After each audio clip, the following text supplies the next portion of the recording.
you down with BCP?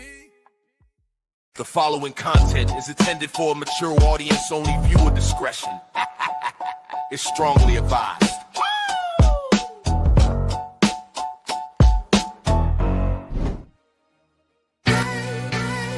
Yeah. To the tune of OPP, minority by nature. No time for idle chitter chat and petty iterations. Teaming to me exponentially like I'm Barack's inauguration. Erratic calculations, nah, I runs the infinite. Only way I slow me down is with some calcing by a limit. They might no longer show the work to answer self-evident. Some truth should be proclaimed in the Declaration of Independence. Things not instantaneous can be approximated by adding up our changes till everything integrated. Word to my partners in calculus. Yo, you down with BCP? Yeah, you know me. You down with BCP? Yeah, you know me. Integral, grind exponential. You down with BCP? That's the way we rotate radiannually. You down with BCP? Down with BCP? You down with BCP? You down with BCP? That's the way we do things limitlessly. Yeah, you down with BCP? What, no super chats? Yeah, you know me. You down with BCP? Let's blow. Switch the flow. Shift the tempo. You down with BCP? Down with BCP? You down with BCP? You down with BCP? That's the way we do things limitlessly. Yeah, you down with BCP? Yeah, you know me. You down with BCP? Let's blow. Switch the flow. Shift the tempo. Shit, fuck Green Bay. Well, thanks for joining us tonight. That was a great show. We'll see you guys next Thursday. You like to stroke my pussy, darling? Beautiful. We didn't record any of that, though, Shorty. That wasn't live. We had some good stuff before this show that should have been recorded. That's for sure. I know Am I that breaking much. up? No. Okay. Yeah, Right. yeah, Foster, Yeah, you're said literally everything. perfect. There are Foster, problems you have 3 weeks in a zero row. issues right now. Other than you're like as fuzzy as a 1985 Wow. television camera. My entire life. Right. I feel like I'm watching quite. Quite. Is that what you said? I feel like right now with your image, I'm watching a Literally 1985 perfect right now. tube Everything's TV. perfect. It's going great. Oh, look! Just when I say that, my camera goes out. That's Cool. kind of ironic. Yep. Let me try that again. Welcome in, Muggs Hallis. What's Oh, camera. There we go. Camera. no. Sometimes I have these camera No, issues. no, It just decides to tell me to go eat a big fat bag of dicks, and it just did there in that moment. And now I'm back. So, Daily, Foster. I just have it. You know, Foster, it definitely does look like we're watching you out of 1985 tube TV. That's for sure. You're very you are. you're very non-HD. That's for sure. I'm AM radio. You are definitely AM radio. You got a face for radio. That's for damn sure.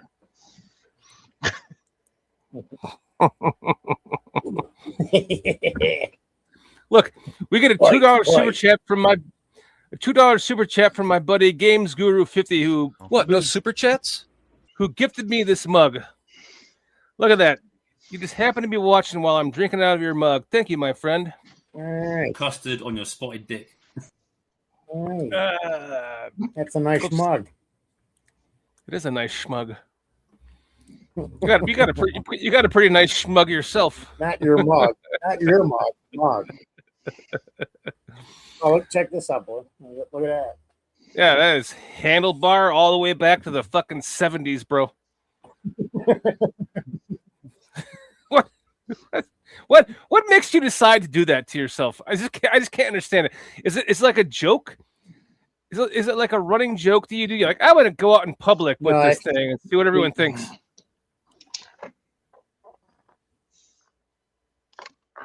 I didn't. Actually, Peach, I just started shaving. I said, I don't have time for this. I'll get some of it off and take a shower.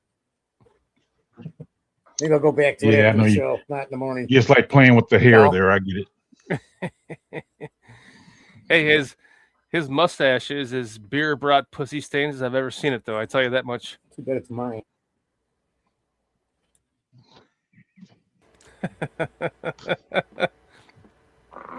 You are very grainy tonight, Foster, and like this. Yeah. Did you That's did you why I forget? was asking if I'm having problems, because I'm always having problems. Nope. You've been having problems since the I mid reset 80s. this thing. Yeah? I mean, we hear you just fine. It's just you're a little bit grainy. 80s. Yeah. You're choppy and grainy, and your voice is coming through, but like a little bit behind, like you're not quite caught up to us. But I would expect that from you, anyways. Pretty much the Pete. norm. Peach, what's up, man? Work, and more work. Tell me about it, bro. Tell me about it. Hey, that's the American way. Not in details, though. Work, and more work. I'm working like I'm an NFL coach, man. Just like nonstop, 24 hours a day, constantly going. Was late to getting shit set up tonight. Thank God for Carl. He set the show. Carl is the man. You are the man, Carl. Thank you very And much. confirmed biggest Josh Blackwell meat writer on this ecosystem here. And you still are. You have good right to be, by the way. Man. So we're gonna have a guest. I kind of want Dan to expound on that, man. What do you mean by that? You like to ride Josh Blackwell's meat. What is going on here? Who's getting wild tonight? Foster and two separate screens there. How is Foster even doing? Foster does not know how to operate a computer. And there he goes. There you go. Got that phone working there, huh, Foster? Wow. You're trying to add some technology to your life, huh, Foster? No. I don't know what. I have no concept here, man. Toodaloo. I'm in the crapper again. That's what they tell me. Tony Moy. All right. Can you hear me? Am I on? Yeah, you're good. Okay. You look like it still looks like 1970s tube TV, but you sound good. Quite. I can tell that quite. I'm telling you, I got to get a pipe, Peach. You do. I'm getting the gut. I'm getting his gut. Slowly, it's coming. Hopefully not the skinny legs, though. You want to get in his guts? You gotta know the show, Carl. He's talking to the producer. You got to know the show, Carl. I mean, come on, get with it, my man. Just So what's clearing going up on the with you, guts. Shorty? The camera's so blurry on Foster's end, it looks like he's like filled his entire room with cigarette smoke, and we're barely seeing through it. Wait a second. Wait a second.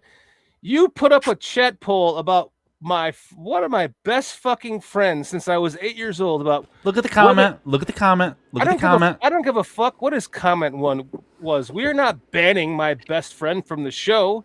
In fact, Democracy, baby. you Democracy. fucking- This is not the CCP. pull that fucking poll right now, Carl, or else you are banned from the show.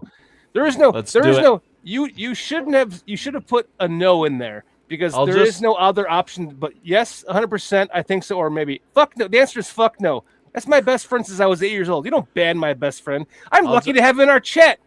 So you can go fuck yourself, Carl. Pull that fucking ban me. Pull that ban chat me right from now. this channel, and I'll produce the show from Bearsky Film. Ah! Don't even respond to that fucking poll. In any second now, I'm gonna a text message coming in my phone from my best friend here. That's gonna go. What the fuck is Carl's problem? Well, what is Games Guru's problem for saying such an asinine comment? I mean, if we're gonna act like that, but again, it's okay. It's just a joke. It's just a joke. Because PCA is definitely he's definitely better than Blackwell at his sport. Are you kidding me? PCA is like at the top of his game right now. He's one of three: Lou Gehrig, Babe Ruth, and PCA. So why would you even consider that? Are you a fucking Sox fan? Yes. Of course you I'm are. also a Josh Blackwell fan. Well, you should be banned from the show because you're a fucking Sox fan. I'll update the poll. Hold on. Foster, are you a Cubs fan? Yeah. PJ, are you a Cubs fan or a Sox fan? Or indifferent? I would like to say that can we acknowledge this super chat? Well, that's from my fucking friend Games Guru, who's trying to ban from the show forever. Man. Hey Dan. Thank you, Games Guru. PCA play CB for the Bears? Yes, of course he could. He definitely could play CB for the Bears. I have no idea who PCA is. Who is it? Thank you, PJ. Thank you, PJ. Who is it? His name's Pete Crow Armstrong. He's with the Cubs. No, he probably couldn't play cornerback. He's probably agile enough. He's a good enough athlete. Outfield position. Outfield. Okay. He's set. He's in the top 3 for the month of a record. Yeah, like, that's what, 375 batting average. All this other shit. Yeah. My buddy comes in here, gives us $2 in super chats, and then Carl wants to ban him from the channel because he's a Sox fan. It has nothing to do with the Cubs, by the way. It's not a big. I mean, there's worse things. You can't ban him for this. No, doesn't of matter. course not. You didn't add an option of no. It's like I think so, maybe 100% or yes. No, there is no. There has to be an option of no. Maybe would be the correct option if you were voting, but that's okay. I understand. Yeah, well. What's up, Foster? I'm just killing time trying to figure out what's going on with this. Foster's troubleshooting his camera by putting his glasses on. I'm like, man, it's so blurry. I wonder if I can see better, if that'll help. I just got done saying that Games Guru bought me this BCP mug. Yeah. And you want to ban him from the show? Like I'm about ready to ban you from the show right now, Carl. Let's have a diplomatic. Now. Let's have a democracy approach to this. Again, chat poll is still live. Updated chat poll. Vote while you can, please. There's no other option that should be other than no. We'll read the question Adolf, then. Man, nobody's banning anybody. Just stop it now. Oh, you said Adolf. Quit now we're going to get around. a permanent. Foster just gave this channel a permanent copyright strike by saying Adolf. Oh, no, it says, should Carl be banned from this chat? I believe so, yeah. No. I'm going to say maybe. No. We almost banned no one. So it's got to be a really good reason. I haven't seen a good enough one of you, really. God, now I have to go. Now you are making me talk to my friend in fucking chat and go, listen, Carl's a fucking asshole.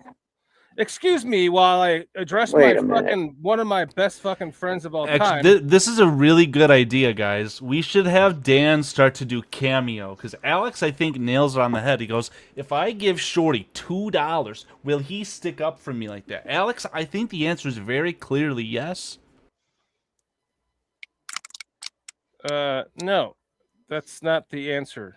We're talking about someone that I've known since I was 8 fucking years old, and you want to ban him from our channel from talking about PCA? Like, get the fuck out of here, dude. The guy's a millionaire. He can keep his fucking. I'm honored to get his $2 from this fucking millionaire. I know for a fact he's a fucking millionaire. I don't fucking need his $2. So you want to ban him for PCA talk? You're honestly. I'm going to be honest with you right now. Wow. Drop it, because you're fucking pissing me off right now, Carl. We're gonna have to talk after the show. Too much. Jesus Christ. Yeah, I think but it's all right. I have to take a minute. You guys discuss amongst yourself. What just happened? Yeah, it's a mess over nothing. something. I mean, Was anybody banned, Carl? No, and again, I'm trying to use Wait, comedy wait. to alleviate the situation 100% again. Right. But was anybody banned? No. Not even close. That doesn't even happen. Yeah. Okay. It's. I don't know. This needs is not. All right. One more chat poll for everyone. Did Carl's clear joke not come off correctly? Again, same options as the last two polls. So. Yeah, I guess things were missed there. Is Shorty back? I'll let Shorty add himself.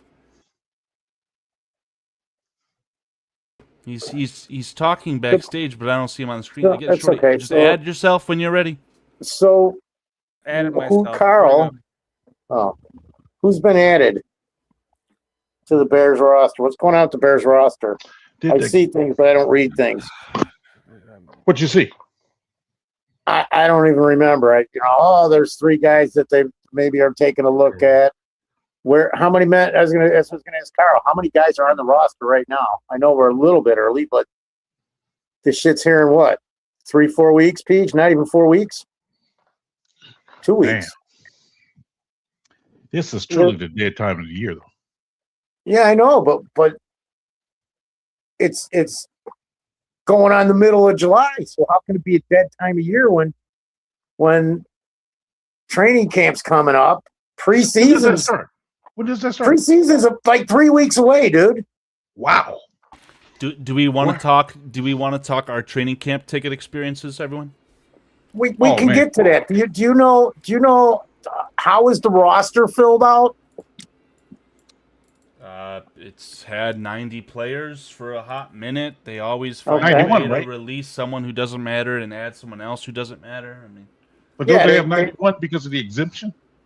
yeah, sure. Yeah. Let's call it 91, right? Yeah. Like I told you Yeah. guys, there's always going to be a Yeah. point around this time where you read this headline, Torrey Taylor doesn't count as a roster spot. And again, that's just kind of piggybacking off of why you draft a player or a punter in the 4th round. You squeeze every tiny little bit of value out of him, and you say, Absolutely. okay, during the training You camp, use he's that- not going to count against the roster. It's You a use that win-win. every year he's here to get an extra body in camp to look at, and I just dropped the camera.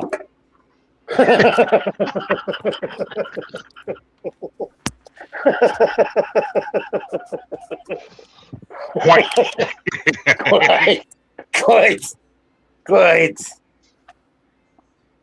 Man, So I mean that was just one thing, because I have seen, and I don't know who came and went, but I know it's happened. It's been happening. Yeah. Am I wrong, Carl?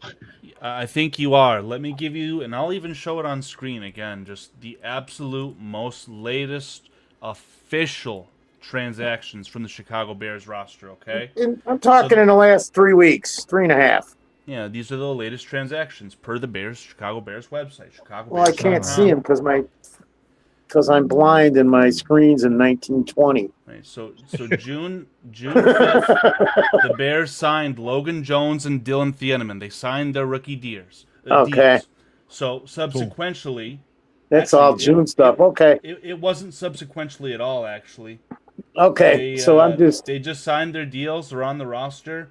And then on the 16th, they waived a linebacker and the thicker kicker, whoever this Gabriel Palencia guy is. I remember that. They signed Caden Davis and Tony Fields, who I believe both of these players are from either the UFL, the XFL, whatever league Mr. Ian Wheeler just won, who's now on the Bills. Yeah. It's the UFL, Carl. I The wouldn't know. United It's not the NFL, so it doesn't matter. No, they're from the UFL. Right. UFL, United XFL, Football CFL, it's all garbage. If it's not the NFL, it doesn't matter, right? Yeah, the JAGs. That's where they came from, the JAGs. Here, though. They've been trying to do this forever, where the league's got a pipeline to a couple players, because they have it in every other sport but football. You notice that, other than college? I'm just saying. Let me ask you this. Remember NFL, Europe, Page, and the USFL, and all the other crap that we've seen over the last 50 seasons? Who's the most substantial player who has came from this proverbial pipeline that you speak of? Is it Kevontae Turpin? Most notable player that came from there? The UFL? Maybe to this point, but we're really just getting into it now. Okay. How long have you been around the UFL? Well, this is the UFL's. Is it 2 seasons or 3? Okay, I know. I think it's fairly actually new, right? 2. I think it's officially 2 because the XFL and was it the UFL, the USFL, or the AFL? I don't remember. Remember, there was 2 leagues and they combined to the UFL, Oh, right, okay. Carl? XFL, Extreme Football League, and was it the USFL again? Because they've popped up like 3 times in the last 50 years. This is insane. Let me read It off doesn't what I'm matter. seeing. Let me see what I'm reading from. It Google really Drive doesn't here. matter. What I was getting at was to see if there was any, and they're not going to be major, but see the subtle changes in the roster. And there hasn't been any coming up on 4 weeks. So we're where we're at. But I mean, is it 3.5 weeks till the first preseason game, I believe? Let me pull it up. It's on my something phone. like that. I know it's what the hell day is today even? The Can't be ninth. more than 4 weeks. Yeah, can't be more than 4 weeks. I want to say August 7th. Which where did this year go, man? It's the middle of July already, Peach. Hey, man, you're going by fast. End of July.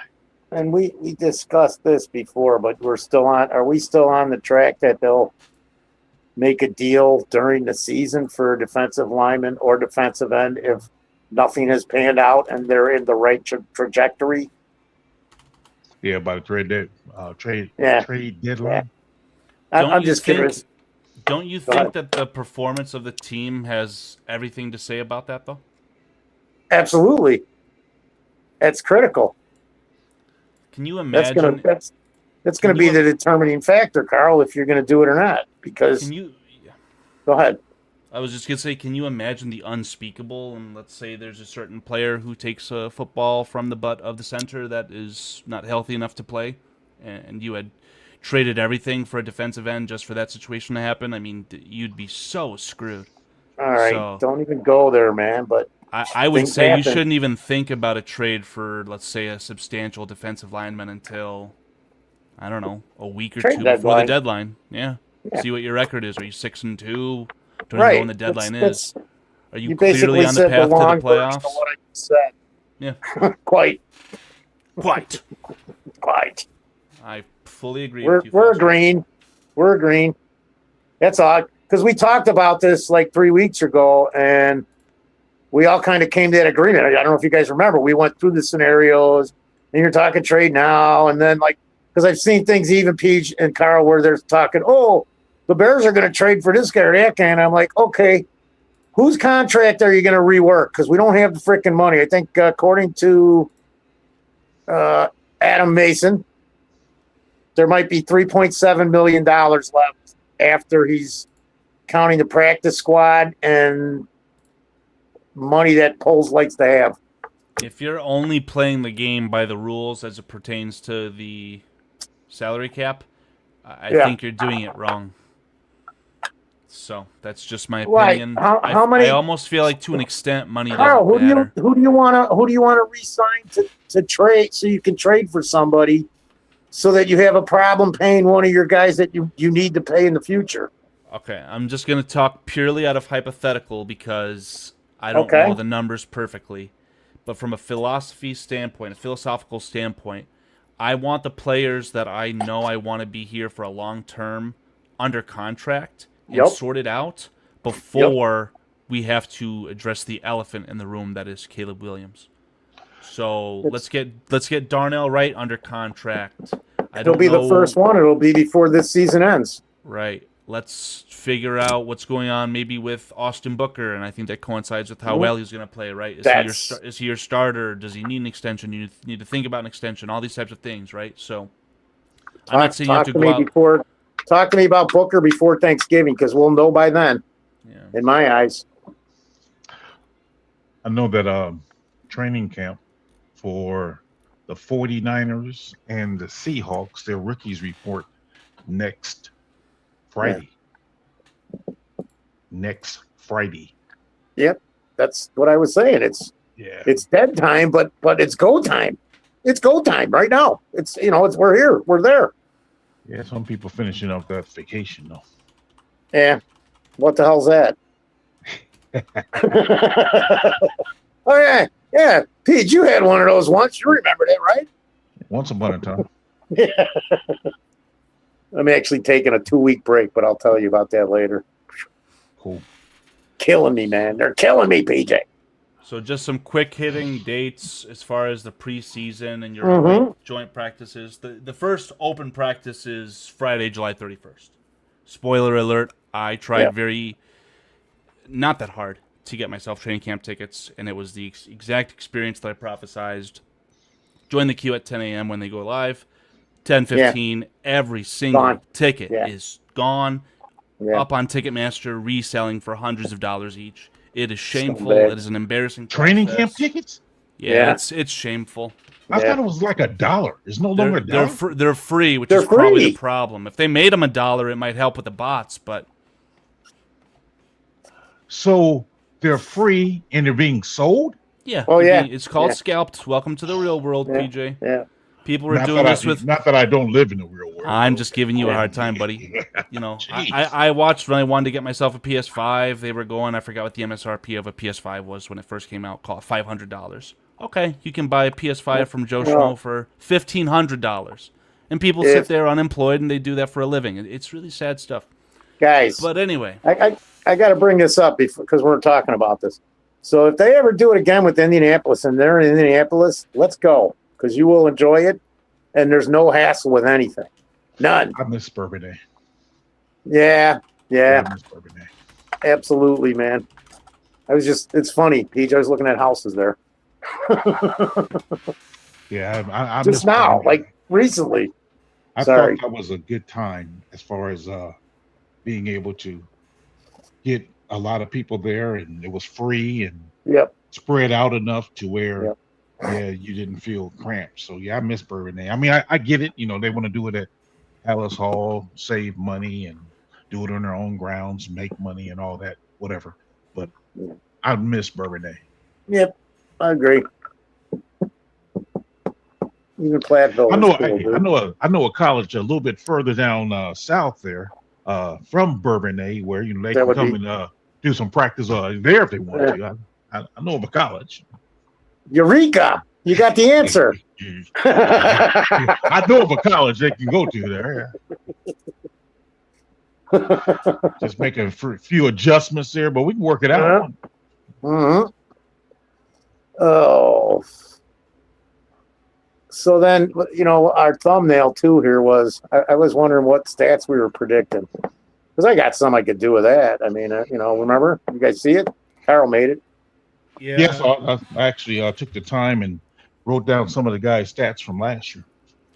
Oh, is that so, PJ? Wow. Let me unravel the onion here and show you what I saw posted by the NFL Twitter account, because again, dead season, gotta find something to talk about. Guys. And this was very, very intriguing. And maybe I can just save this image. Will this work? You guys. I'm gonna have to sit up there and stop showing my face on the show, because I'll be the only one showing face on the show at times. Maybe I have to. If you want to show something else, by all means, PJ. Hey. Anyway. You guys got to stop being prepared and having all this information and stuff, because you're making me look like a piece of crap.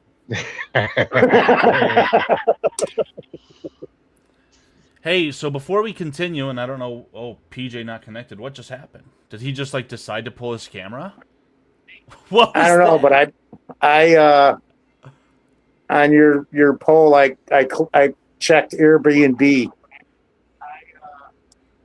Airbnb? What are we talking about? On your poll.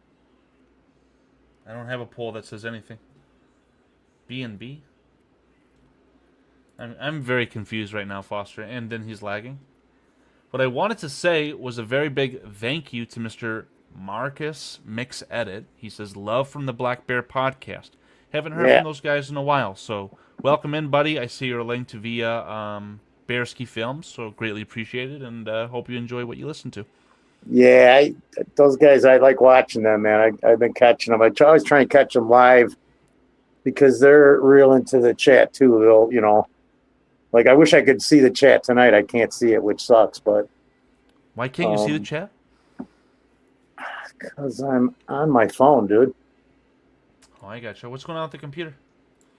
I don't know. I'm thinking it's more. I don't know. I really don't know, man. I did everything, reset everything. All the updates were done. Nothing's coming up that there's anything wrong with it. Again, I had that McAfee once, but I don't know. I'll have it checked out.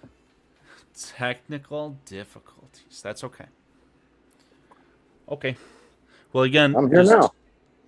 Just to quickly show kind of my idea for why I titled this show that I did. Yep. See his post on Twitter. DJ Moore, brand new Buffalo Bills wide receiver. Predict his stats. Yep. So if PJ has something prepared, by all means, PJ, you can take it away from here. I predicted his stats a week after the trade. He was going to have 13, 14 touchdowns and I don't know how many receptions, but 1,300 plus yards. I said he's going to have the best year of his career ever. Well, yeah, the week after we trade him. Sorry, Peach. Go ahead. I don't have no stats for DJ, but I was just looking at our stats from last year, and the number one targeted player we had on our team last year. Any guesses? Rome Odunze. Yeah, that's mine too. You already seen this, Carl?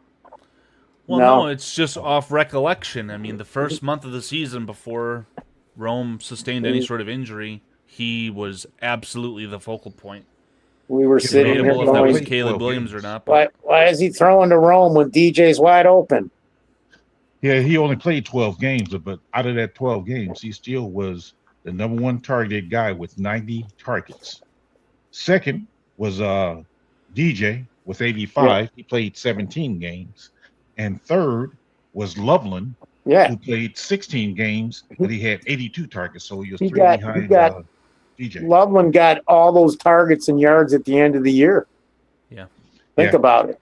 Yeah. When Rome was down, he was getting – go look at his stats. Look what he did the last 6, 7, 8 games at the most. That's all his stats.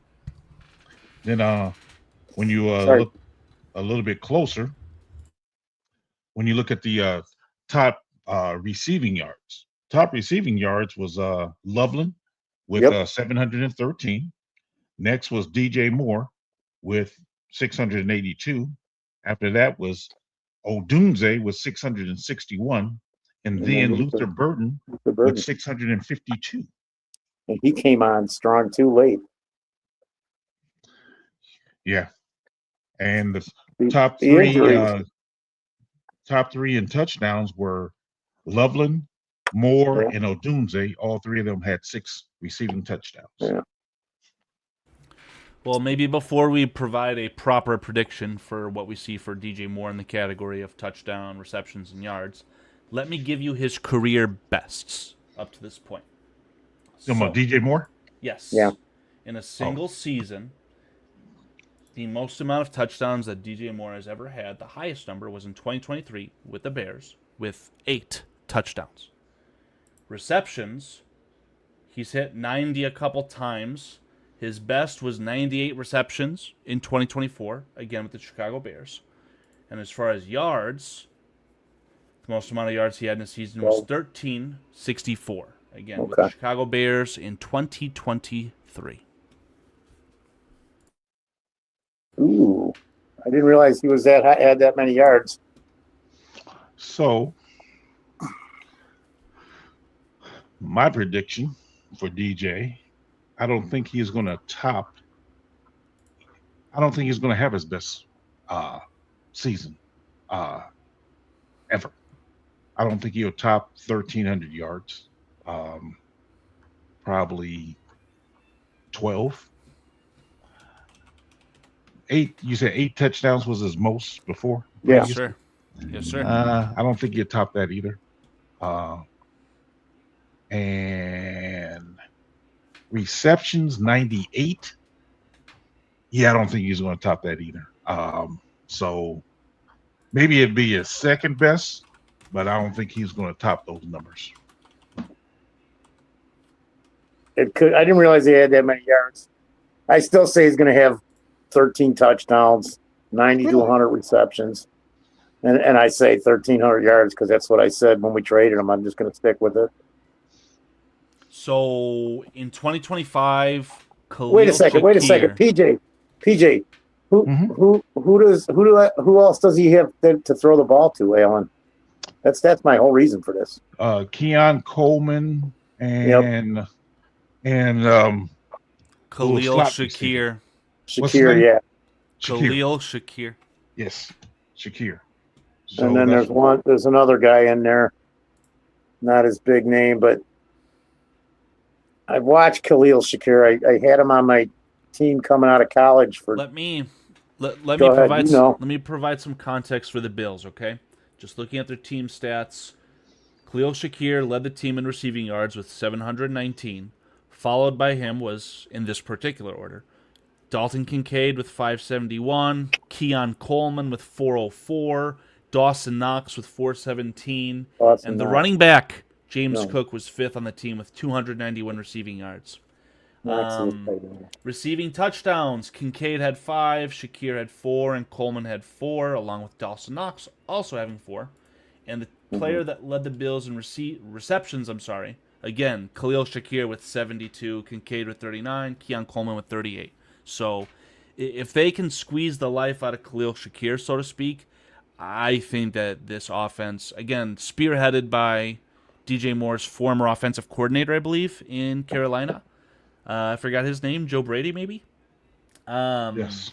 I think that DJ Moore is very possibly going to crack his career high in all 3 of those categories. Really? Yeah. He's going to be the man. He's going to be the man there, dude. Yeah, I guess how obvious is that going to be, though? Shakur should have had a better season, man. Too many drops, too many miscues with him. You think so, huh? Yeah. Just because I got to see 4 or 5 of those games, and I happened to catch games where he was like not catching the ball. But if you see 3 or 4 of them, man, that's too many. He should have had better stats. See how many targets did he have? That's the one I should have asked. In 2025? Yeah. 85. How many catches? 50. But the year before, he had 140 targets, 98 receptions. Yeah. But here's the thing. In 2024, his yards per reception was the lowest of his career up to that point at 9.9. And last year, he had a very big increase back to 13.6, which, not his best. His best was with the Bills. With his offensive coordinator in Carolina there, the 18.1 yards per reception. So, I don't know. I viewed DJ Moore as an Amon-Ra St. Brown type of guy. Deep dig routes down the field, big play explosives, and in the clutch moments, he was our big play guy, right? He had the best throw in Chicago Bears history to beat the Packers, a play that literally made me cry. I mean, that is what DJ Moore does. He's a home run threat. And I think with a really good quarterback, Josh Allen, not to say anything negative about Caleb, I think he will shine. You know what I find interesting, though? I was looking this up just now. Stephon Diggs, when he was with Buffalo playing with Josh Allen, he had some incredible years. In 2020, he played 16 games, had 1,535 yards, 8 TDs. He also had 120 receptions that year. The next year, 2021, he had 1,225 yards, 10 receiving touchdowns, as well as 103 receptions. And then 2022, again, played 16 games, 108 receptions, 1,429 yards with 11 touchdowns. So if DJ goes there, and I mean, maybe I'm biased, but I think DJ is probably better than Stephon, in my opinion. So if he put up those numbers, I mean, he'll blow his previous numbers out the water. Foster. We will see. Time will tell, Pete. But when we made that trade, I'm going, oh man, because he's by far. And this is nothing against Caleb, but at this point in time, as of start of the season, who's the best quarterback in the league? Mahomes? Yeah. Okay. Maybe an argument for Stafford until he isn't. I get it. I'm gonna right, but then so who's second? Stafford, Allen. I mean, who's second? Who's third? He's in top 3, right? Maybe. Yeah. So this is going to be the best quarterback that he's had to work with, I think. Overall, the guy's been around long enough. We've all watched him. Yeah, I agree. Would have been nice if he was on the Bears instead of Trubisky. It doesn't matter. I know it's later, but you know what I'm saying. Is Trubisky still on? Is he back on the Bills again? With the Titans. Oh, okay. Yeah. I did hear about that. Where are we at? What's going on? I'm going to see if I, you know what? I'm going to see what's going on in the chat because I just can't see it. Oh, wait, I can. And then I'd lose you guys. So I got an idea. Foster, just to help you out, the entire chat's asking you to take your shirt off. So. So full of crap.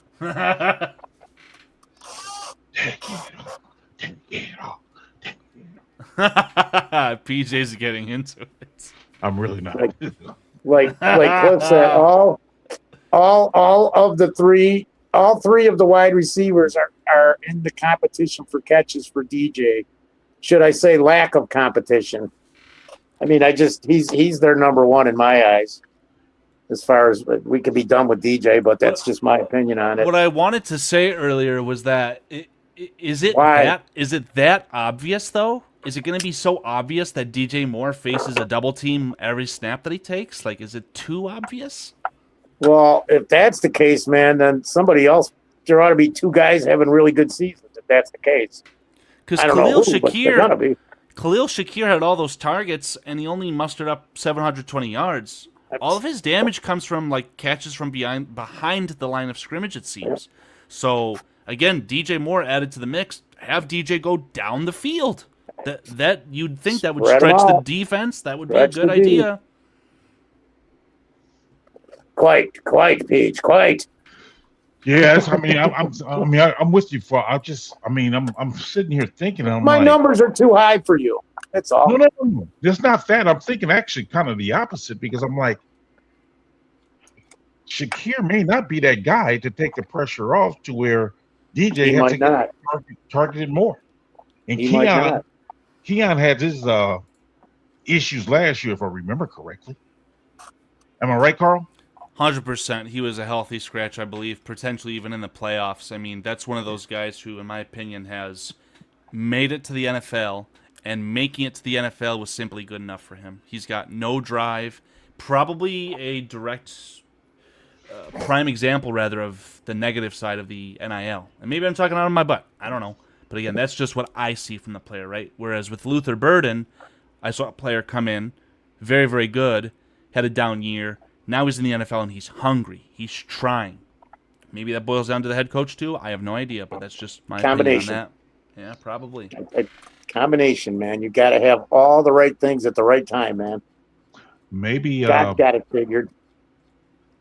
Maybe Joe Brady, being the offensive coordinator, now the head coach, will believe in passing the ball even more than what conservative Sean McDermott was. Sean McDermott, one of those Eberflus-esque coaches who will run the ball, play defense, right? And don't get it wrong. I mean, is it James Cook, right? Dalvin Cook is the Viking, the Bears killer. James Cook, that's a good football player. So if you facilitate your offense through that, I understand it, but I think they need a little bit of a change to the style because whatever they're doing is clearly not good enough to even get them out of the AFC, let alone win the Super Bowl, which obviously is their goal. So I think that's why they went out and got DJ Moore. Yeah. That's well, how much, what would they have had to spend to go out and get somebody else? They would either had to give up a bunch of draft capital and then probably pay a bigger contract because his contract, even though it's big, by the time you get to the end of his contract, it's going to be small. Yes, be reasonable. It already is on the downside. I wonder what it would be if you looked up 2026 wide receivers, what they're making this year, where he's at. I know there's some wide receivers making over 30. I think he was making what, 26? Yeah, somewhere in there. No fear. 26, Over 27. the cap is here. There we go. I just want to say, hey, because we didn't do it. Hey, Armando, Adam, of course, Cliff. Alex is my name-o. Tony Moy. Francis Enos Russo. How you doing? Did Carl's clear joke not come off correctly? I don't think we need to rehash that. I'm surprised. RJ Pliskin. I just was going because we didn't get to it. Vitality. Who's that guy, Carl? Games Guru 50. I don't know who Vitality is, but he's going to get banned from the chat, so it'll BJ, probably be the last time we see him. 18 Benjamin Williams. Mr. 18 Mayhem Benjamins. 67. Jay Grizz. That's it. I got to the top. Wow, that's amazing. Did it in the middle. That's why. Welcome in, everyone. We appreciate your viewership, obviously. Yes. So, again, wide receiver contracts in the NFL. If you didn't hear, Jackson Smith and Jigba had one half-arsed year, ended up being, the Offensive Player of the Year, something like that. Yeah. We'll reward you with a measly $42.150 million per year. Jeez, man. Yep, the first ever successful wide receiver from Ohio State. Is that right, Foster? I know I'm being ignorant to that. That's just JSN's your leader in the clubhouse, gentlemen. $42 million per year. And lowly DJ Moore only making, half? $27.5 million per year. You can see the names in between them. Jamar Chase. Drake London, that was another one that just absolutely blows my mind. He's an ice cold magician. I mean, I'm literally about to do a chat poll. Is Drake London better than what Allen Robinson was for the Bears? I say no. No, Drake London is so average. I have no idea why he's getting so much money. These salaries are outrageous. Yeah, it's kind of a little bit disheartening if I'm being honest. It fits with everything else in these times, Peach. I was going to get gas this morning. I said I'll let it go down because it was at 347. Then all of a sudden nobody else lowered there, so the guy put it back up to 389. Then it went down to 358, and this morning it was 358, and now it's freaking 419 like an hour ago. From 9:30 until now, it went up 60 cents. Why? It's greed. I don't know. Sorry, I went off on a money tangent here. Everything's just too damn much. For our audio listeners, I'll recap this as fast as I can. There are 3 wide receivers making more money on an average annual basis than Justin Jefferson. CeeDee Lamb rounds out the top 5. You got guys like DK Metcalf making $33 million a year. Garrett Wilson making $32 a year. AJ Brown, Mike Vrabel's redheaded stepchild, whatever you want to say for that guy's making $32 million a year. I mean, these numbers are absolutely insane. The king of the crop, I'm just seeing it for the first time. Brandon Ayuk, not employed by a football team, making $30 million per year. This is just insanity. Alec Pierce of the Colts, $28.5 million a season. Yeah, Alec Pierce, the Dane Sanzenbacher of Indianapolis. I mean, I have no idea what I'm looking at anymore. This feels like fake numbers. Can you? Is that the whole list, or can you scroll down a little bit? Yeah. What do you need? I'm looking for. Is his name Higgins for the Bengals? Oh, he's on there. He's T. Higgins. I passed it, didn't I? No, stop. Yeah, he's above. He's above DJ. He's right here. He is above DJ Moore. He's above DJ Moore. MG. Wow. 28.75. Jeez. That's crazy. Terry McLaurin's getting $29 million. How much did he play last year? I think he actually played decent. I mean, it's really hard to be a good wide receiver without a good quarterback. He did, but he was hurt. He was hurt through parts of the middle of the season because he's one of my fantasy guys. I always keep an eye on. I was waiting to grab him. Yeah, get him on. He was on here when Terry McLaurin's sitting on the waiver wires. There's something wrong. Yeah, that's man, crazy. Yeah. And just go down a little bit below DJ and look at the names. Yeah, I'll let you guys parse through that. I just want to highlight Mr. Clip Victoria's excellent comment here. He says, you can see why the Bears have been drafting wide receivers, Paul. Yeah. I know Paul's in the background. If he wants to talk to us, just let me know, Paul. But again, Paul, everyone should know, Paul is Rome Odunze's #1 fan. Paul has every version of Rome Odunze's jersey. I'm just kidding, everyone. He hates Rome Odunze. This is why you draft these players so high, though, because if they can get any value out of that draft pick, you're saving so much insane amounts of money.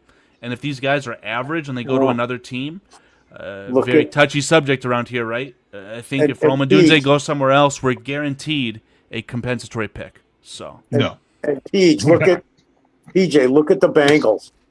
T. Higgins and come on, who's the big guy? I had him on my team. Chase. Yeah, Chase. So I mean, look at what that's done to that team. Just paying those guys, trying to keep them both around, and then they lost some other decent wide receivers, tier 2 and tier 3 wide receivers, because they couldn't afford to keep them. Has nothing to do with Joe Burrow getting injured, though, right? Like just nothing with Joe Burrow's injury. I'm not saying that, but when you continually have the problems that you have because of these players soaking up so much money, your quarterback and 2 wide receivers, you've just spent how much on your offense? Why do they have a problem putting an offensive line together? Because they got to do it through the draft, and it hasn't worked out. I mean, hence Joe Burrow gets injured. There you go. I mean, if you could draft better, if you could identify talent on the offensive line a little bit better, I mean, I think that team would be in very good shape. And obviously, they went for it because they beat the Chiefs. They went to the Super Bowl. They just didn't win it. Cliff said, "Look at the Bengals combined wide receiver salaries. I guess all 3 of them are on there. $40 million plus for Chase, 28 plus for T. I don't have to go down to see the third one. I'm just that right there is insane because you paid Joe Burrow how much? You know, what just going to trading for Dexter Lawrence, right? Yeah. So they'll be crap in about 5 years and have no money and spend 6 years rebuilding. It's got to be so. Those are the things I don't want to do here. Because that was one of the things with the trades, Carl Peach. They're talking about these trades. And I'm like, so now we've got to restructure contracts that are going to affect us down the road when we know what we have right now financially next year and the year after. Or at least we have a better idea. Because that's the other thing, too, with these 2 and 3 year contracts that you can get out of after 2 years. It's the way you got to play the game today, I think.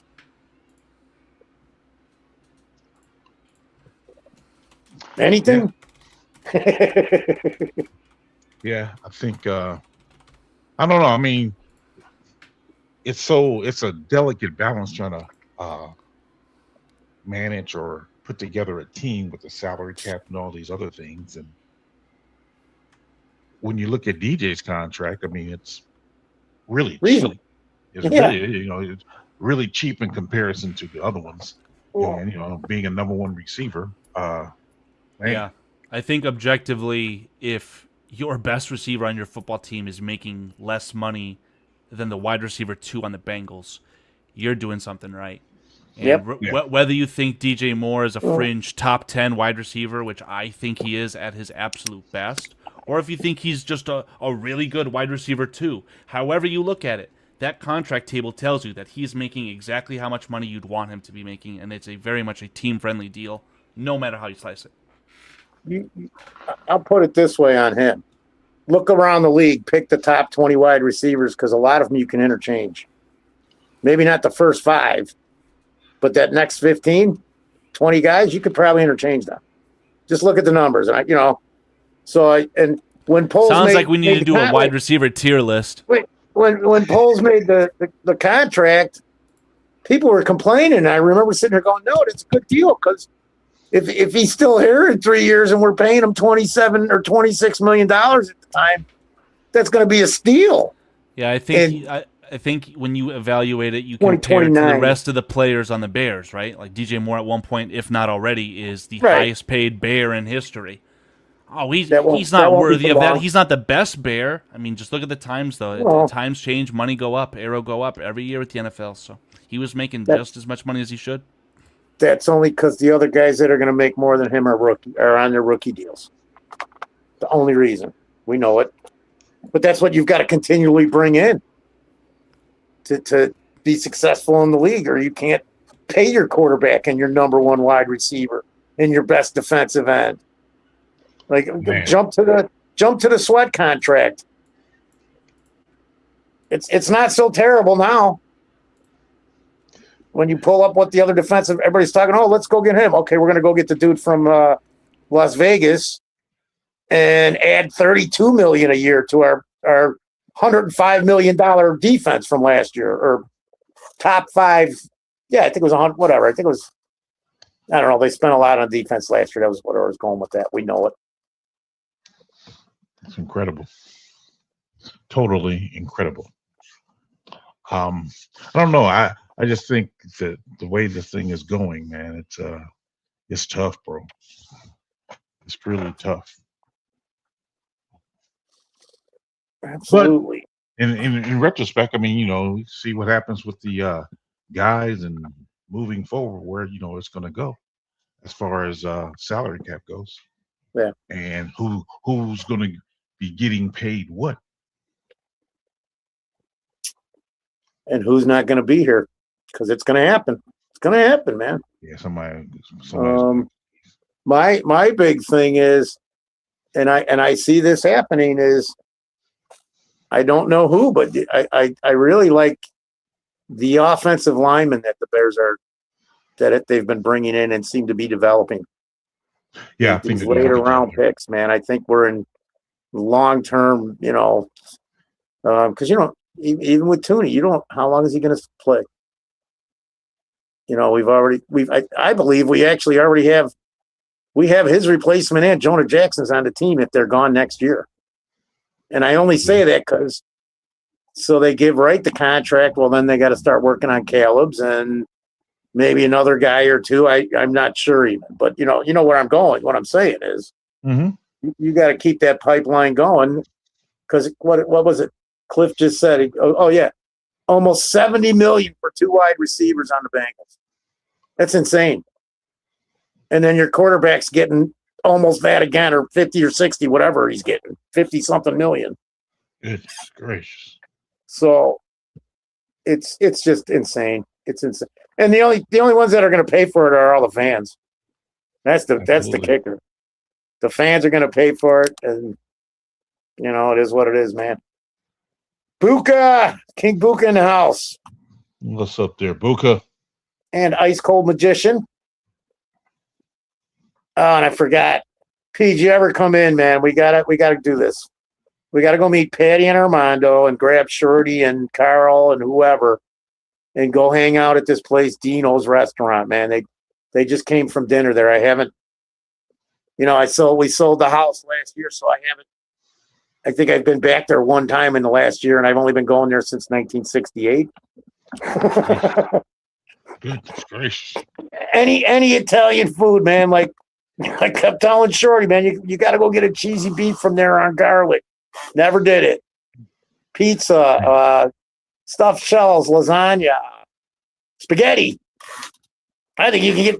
No, I don't know if they serve. Yeah, they probably do. I don't know if they got catfish. Never looked into that. I'm just spaghetti, motherfucker, spaghetti.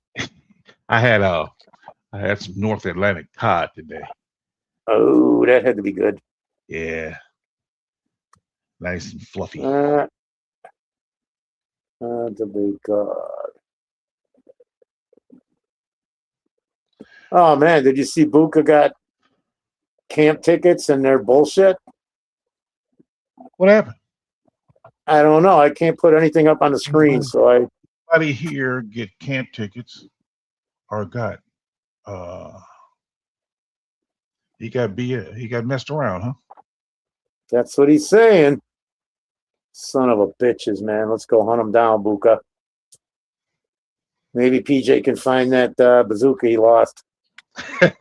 Looked in the jungles of Korea, right? Oh, he didn't get him. Thank goodness. Thank goodness he's caught it. He must have caught it. But it's just sick that what people are doing with that stuff too, man. getting free tickets and then selling them for $100 or whatever they're doing. That And has then, to be illegal. oh yeah, and then that's bootleg scalping. Scalping. Yes, it is.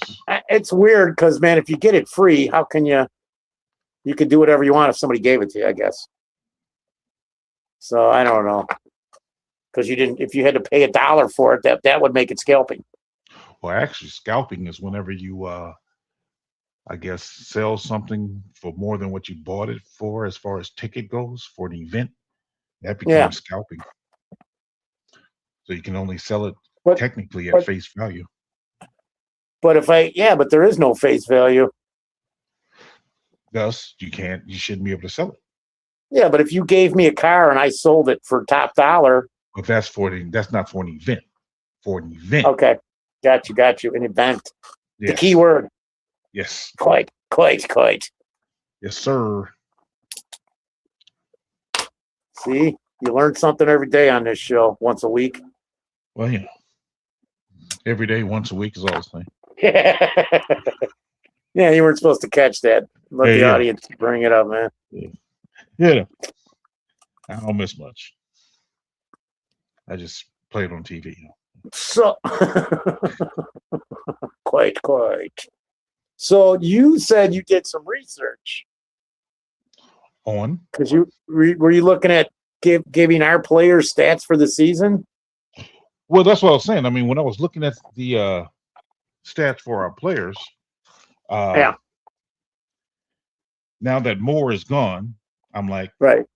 That means, in my mind, Burton's production will increase. Zacchaeus is gone, so maybe Walker's or Thomas will pick up the slack from him. So I know that our top 5 receivers, or as far as targets, our top 5. Top 5 are Loveland, Moore, Odunze, Burton, and Zacchaeus. Right. And we lose coming in at 6 and 7. That would be Swift and Komet at 48. Yeah. Okay. So and they'll. Everybody should get a tick more, and I would think. So if you got to replace DJ Moore, don't you play Walker? No, I actually think you are going to play Burton more, and the slot guy becomes the Zacchaeus per se. Yeah, but that's what I'm talking about is Burton in the slot, and then I don't think you'll put Burton in the slot. I really don't. I think they're going to either put the guy they got from the Lions. What's his name? Raymond Williamson. His name Raymond? Oh, Raymond. Yeah. Raymond and Thomas. I don't think they're going to put those 2 in the slot, and then have Burton and Odunze on the outside. That's my opinion. Yeah, of course I could be wrong. But. No, I could see it that way. But I could also see I think Burton would just kill it in the slot, dude. I really do. Posts,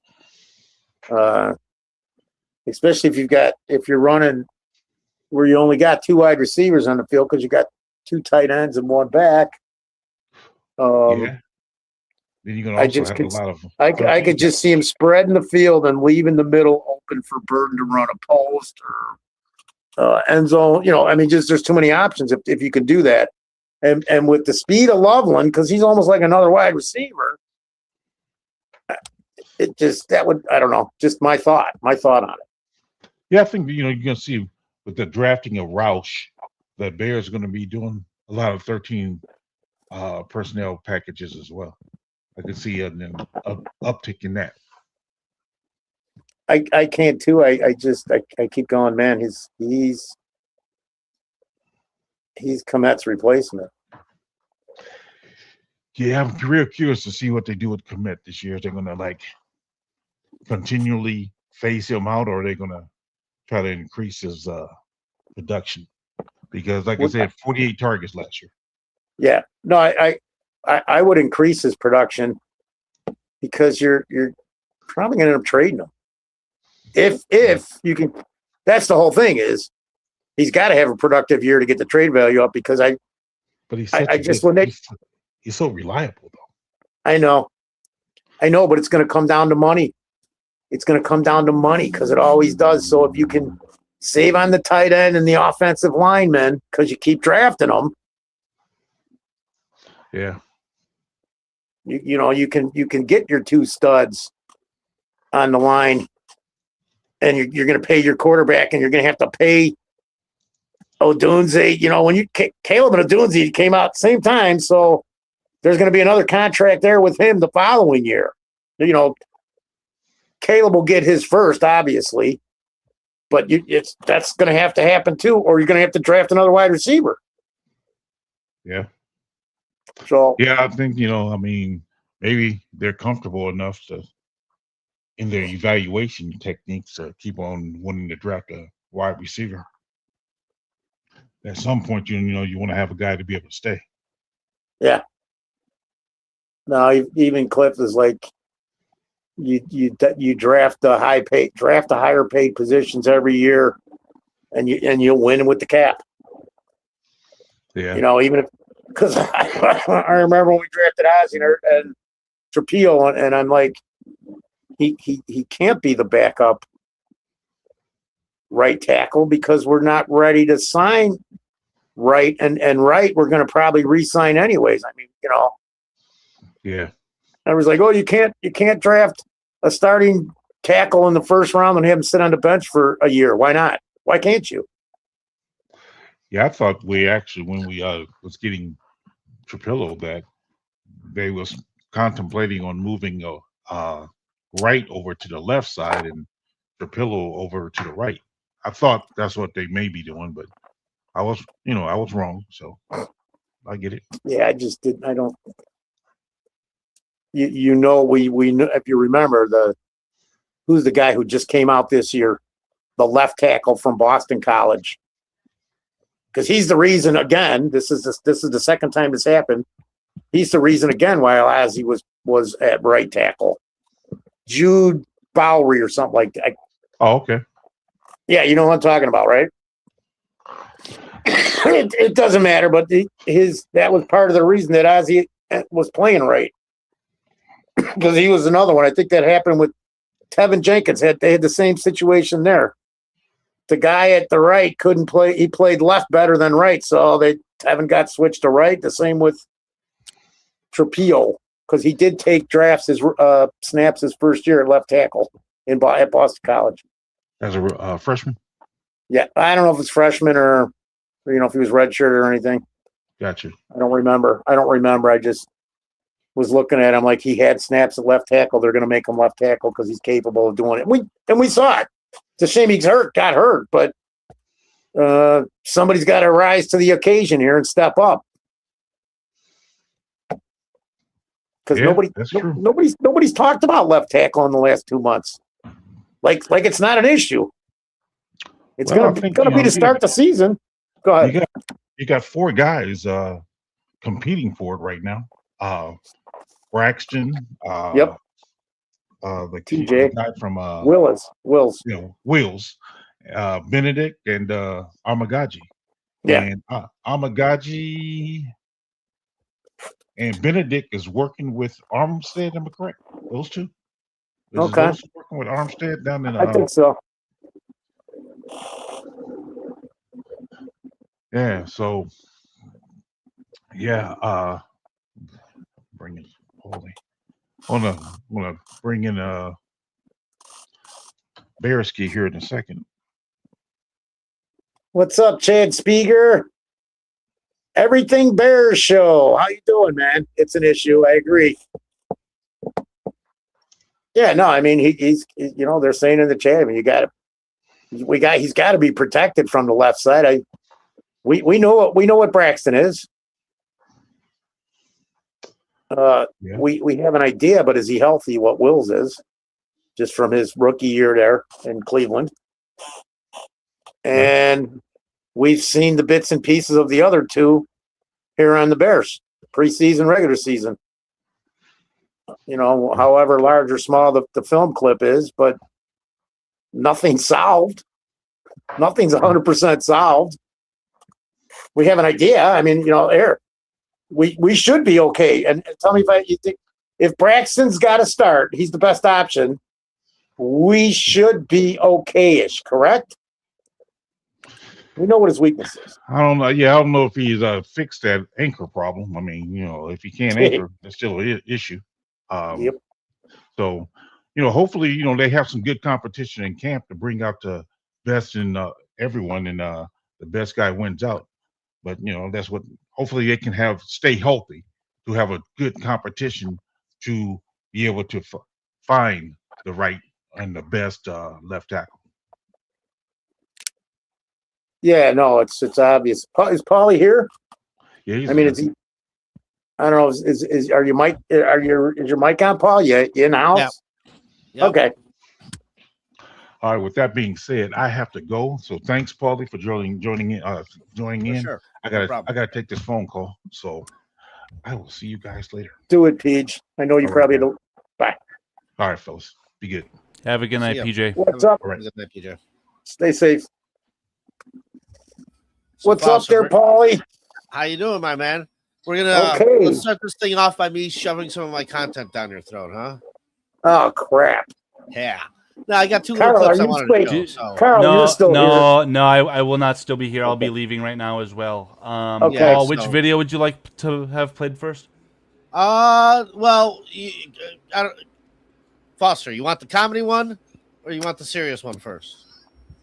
Let's do the serious one first. We'll save the comedy All for right, after. Then So serious ready? is ready, correct. Alrighty, here we go. The standard for us and what it needs to be and where we need to be at to be, you know, a 10, 11, 12 plus win team. You are hurting today. But, wow.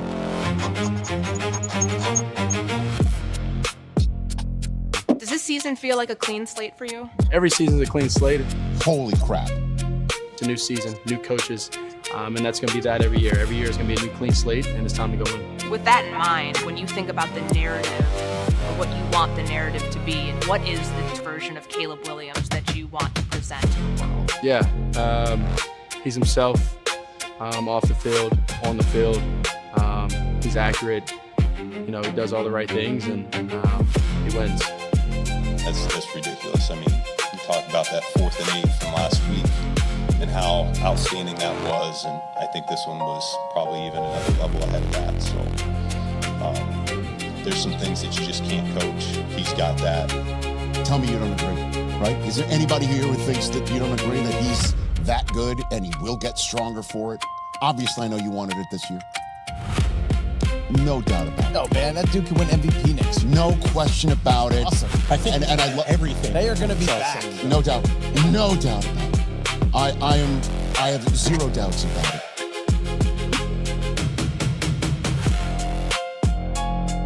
See you in a moment.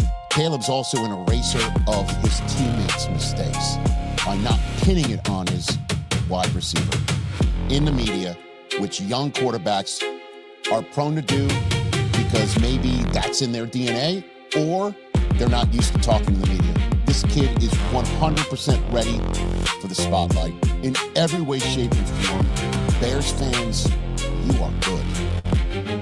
I know you're hurting, but honestly. You know, Foster, I just want to say something about the end of that real quick. When he says this kid is ready for the spotlight, I mean, I watched Cam Newton go out in front of the press after a Super Bowl loss, just head down, hoodie over his head, didn't want to say a word. I mean, dude, this kid owns it. Oh yeah, Gets up there and just owns it. Like, dude, he's built for the spotlight. That is no joke. And so, like, yeah, I think that rings really loud to me. I don't know. I could not disagree with that at all, man, because I see the same thing you see, Paul. He's all there. Right, well, he's all in, man. We're good. For sure. Let's have Carl play that last one, and then he can get on out of here. Yeah. I went back to my thing so I can work the chat and see stuff. If I Carl's hope- even. Are you here, Carl? remotely Anywhere? Yeah. Let's see.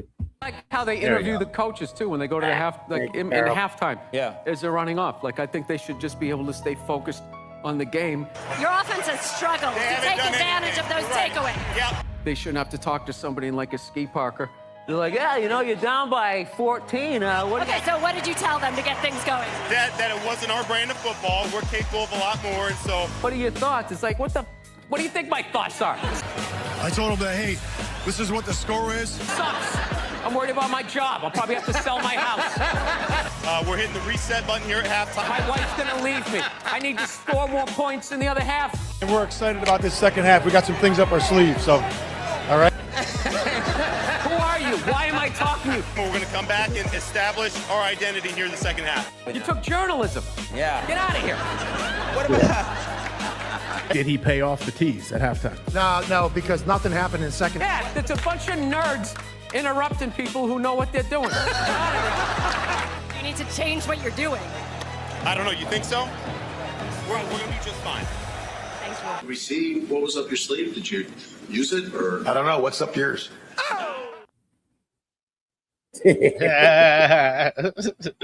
Oh man, dude.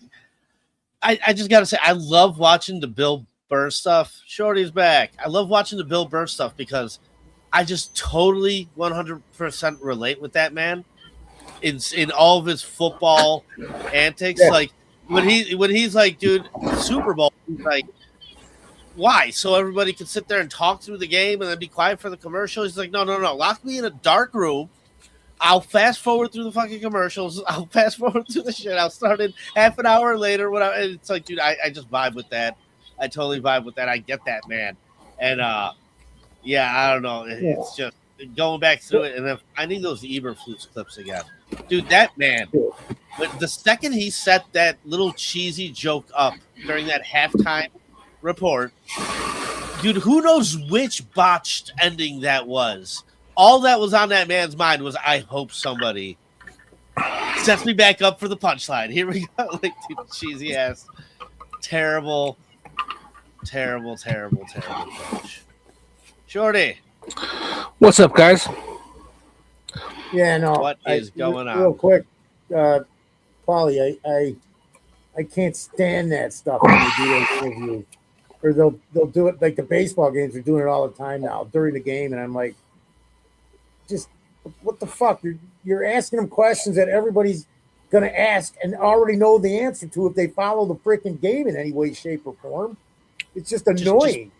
What is the point of that? It's all about somebody's getting money from somebody for something, and somebody's paying for that little interview. It's all promotional shit. It's all You know what, money. Foster, whether people want to believe it or not, that is 100% correct. There's an advertisement somewhere, whether it's in the background that you can see or on the microphone or whatever, and whoever's paying for those advertisements wants specifically 15, 20 seconds dedicated with their logo on that screen, period. And that is what it boils down to. You're right. Everything is brought to you by somebody. It's a fucking joke. It's a the game. Rolling Stones started it with the Javon Musk tour in 1981. Javon sponsored their entire tour. That's when all this shit started. I kid you not. Go back and look at it. It was so weird. It was so freaking weird. Sponsor every time they bring up the Stones concert that year, sponsored by Javon Musk. I'm like, all right, so I got a poster. It says Stones, sponsored by Javon. I still have it. Sorry. So let's talk about something controversial here, because as high as I am on the Bears, I still will fall back on my realism. You're just high. No, of course, but let's talk about one that I think we will get different, guys. Yeah, rate the quarterbacks in this conference in the NFC North. Let me rank you can I just rank you the quarterbacks in the entire league? No. Let's just do the four here. Just all right, here. And then we'll roll out after that. I'm gonna start with Caleb Williams. There's no way Caleb Williams is number one. You can go eat a big fat bag of dicks, Bearski, because he is number one. I guess we have to set this question up a little bit better, right? Because when you sit there and say who's the best, it's such a gray area because you could go off of, well, what has been done up to this point. You could go off of what I think they will do this next year, or you could go off of what's the best situation for the next 3 years, right? I think it's got to be a little bit of mix of what has been done up to this point, plus what you think they will do. I think Caleb's got the best potential to be the top quarterback in this division. But like Jared Goff's been to a Super Bowl and an NFC championship. Right? Like Jordan Love's made what? It took 4 him playoffs? 10, 12 years, but yeah. But so what I'm saying though is like I am not a Jared Goff believer. However, when you take a look at this group of quarterbacks, I mean, dude, you cannot sit there and downplay the achievements that he has had up to this point. And so, like, I think that definitely needs to be taken into consideration. Stat-wise, Caleb is definitely not top guy, right? So if we're going off pure stats or whatever, like, he is just not there. He's falls a little short. But why when you turn on like NFL AM and all this shit, everyone, all the YouTube shit, all those other channels that I don't watch because I'm so sick of all the bullshit. I watch yours, but all the bullshit stuff. And they're all finally sucking the dick of Caleb Williams. They're all finally recognizing that he has this talent that is unrecognizable and it is going to transcend into the future. And why are we going to put aside, talk about his completion percentage and shit like that? So he is already transcended with his game. We're talking about game, bros, yeah. Bro diggities. Man. We're talking about what did Jordan Love do in those moments? Nothing. He fucking choked. What does other quarterbacks do? They choke. Caleb rises to the moment. I'm going to ask you this, Paulie, because you don't have Caleb Williams first. So who went the farthest last year in the NFC North? Caleb Williams and the Bears. That's a good point. I would say I don't think Sam Darnold's the best quarterback in the league. Biased. I don't think Sam Darnold's the best quarterback in the league. Nope. But he went further than any quarterback did last year. So I don't think those two I know, but I'm just saying I don't think how far your team goes necessarily transcends. If so, then Dan Marino's a shitty quarterback. Right, like Kyler Murray, the savior of Minnesota. No, Kyler Murray's fourth. Easily. Listen. Kyler Murray has a similar skill set to Caleb Williams. He's just 5 feet tall. Caleb Williams is 6'1" and 1/8. When you put that skill set in with a head coach like Kevin O'Connell, I start to get a little bit worried. I'll admit.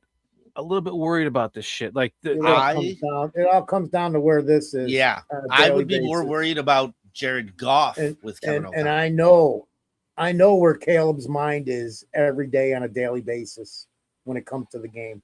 I believe I know. No, I think Shorty hit the nail on the head. I really think he did because what happens at the last play of the Bears-Packers playoff game? Fumbled snap by Jordan Love. That's what you're going to get out of him when it matters most. You're going to get sloppy. Why did Jared Goff get traded out when they did make the NFC Championship? Multiple interceptions. That's what happened in the moment when it matters most. And so, like that Rams game's a little bit concerning to me just because of the multiple interceptions. But we haven't seen that. It's not a Caleb thing.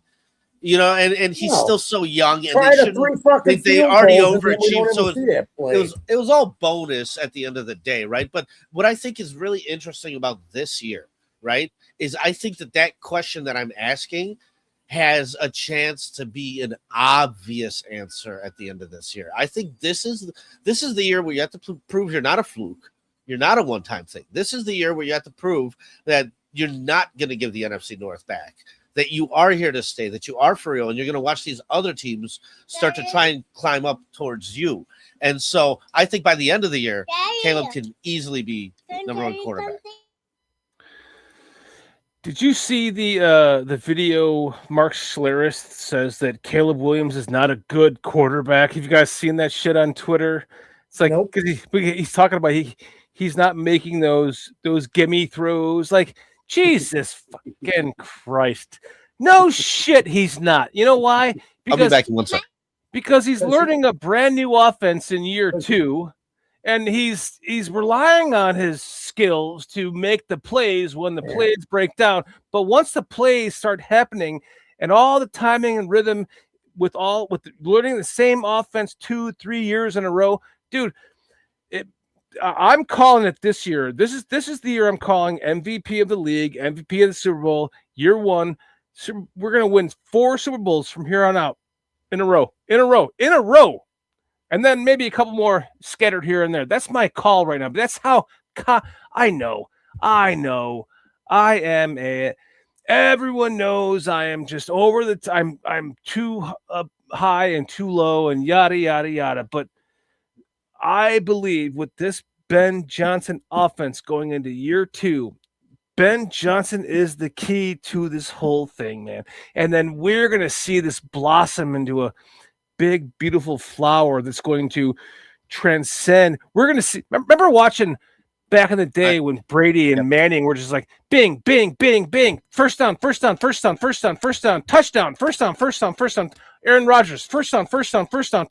We lost 56 to something 2 games on the road to the Patriots and the Packers. When those quarterbacks were on their game, when we get to that point with Caleb, which I believe is going to be in year 2 of Ben Johnson's offense, wow, just sit back and enjoy it, my friends. But look at this. Like, look at Josh Allen.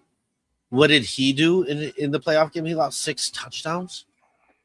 Like, there's this thing that it's just this little like feeling that I have where it's like when I look at Lamar Jackson, when I look at Josh Allen, like they're so due. It has been their turn. And if these guys get jumped by Patrick Mahomes like that, like just like Phillip Rivers did, just like some of these other quarterbacks that were there, they couldn't. Bearski, that's what made me so upset at the end of this past season that it didn't happen in year 2. Like we got to that pin, that pass against the Rams was just like I sat there. I'm not lying. I sat there in tears, cuddling my dog, who by the way, I thought was dying of bone cancer, but we found out this weekend from a specialist a year later, which by this point he should have been dead, that he actually doesn't have bone cancer. And so I'm elated by that. So I'm laying there last year. Congratulations. Yeah, thank you. So I'm laying there watching that Rams game with him literally on my lap, cuddling him, smooching him. I see that touchdown, that pass to Caleb.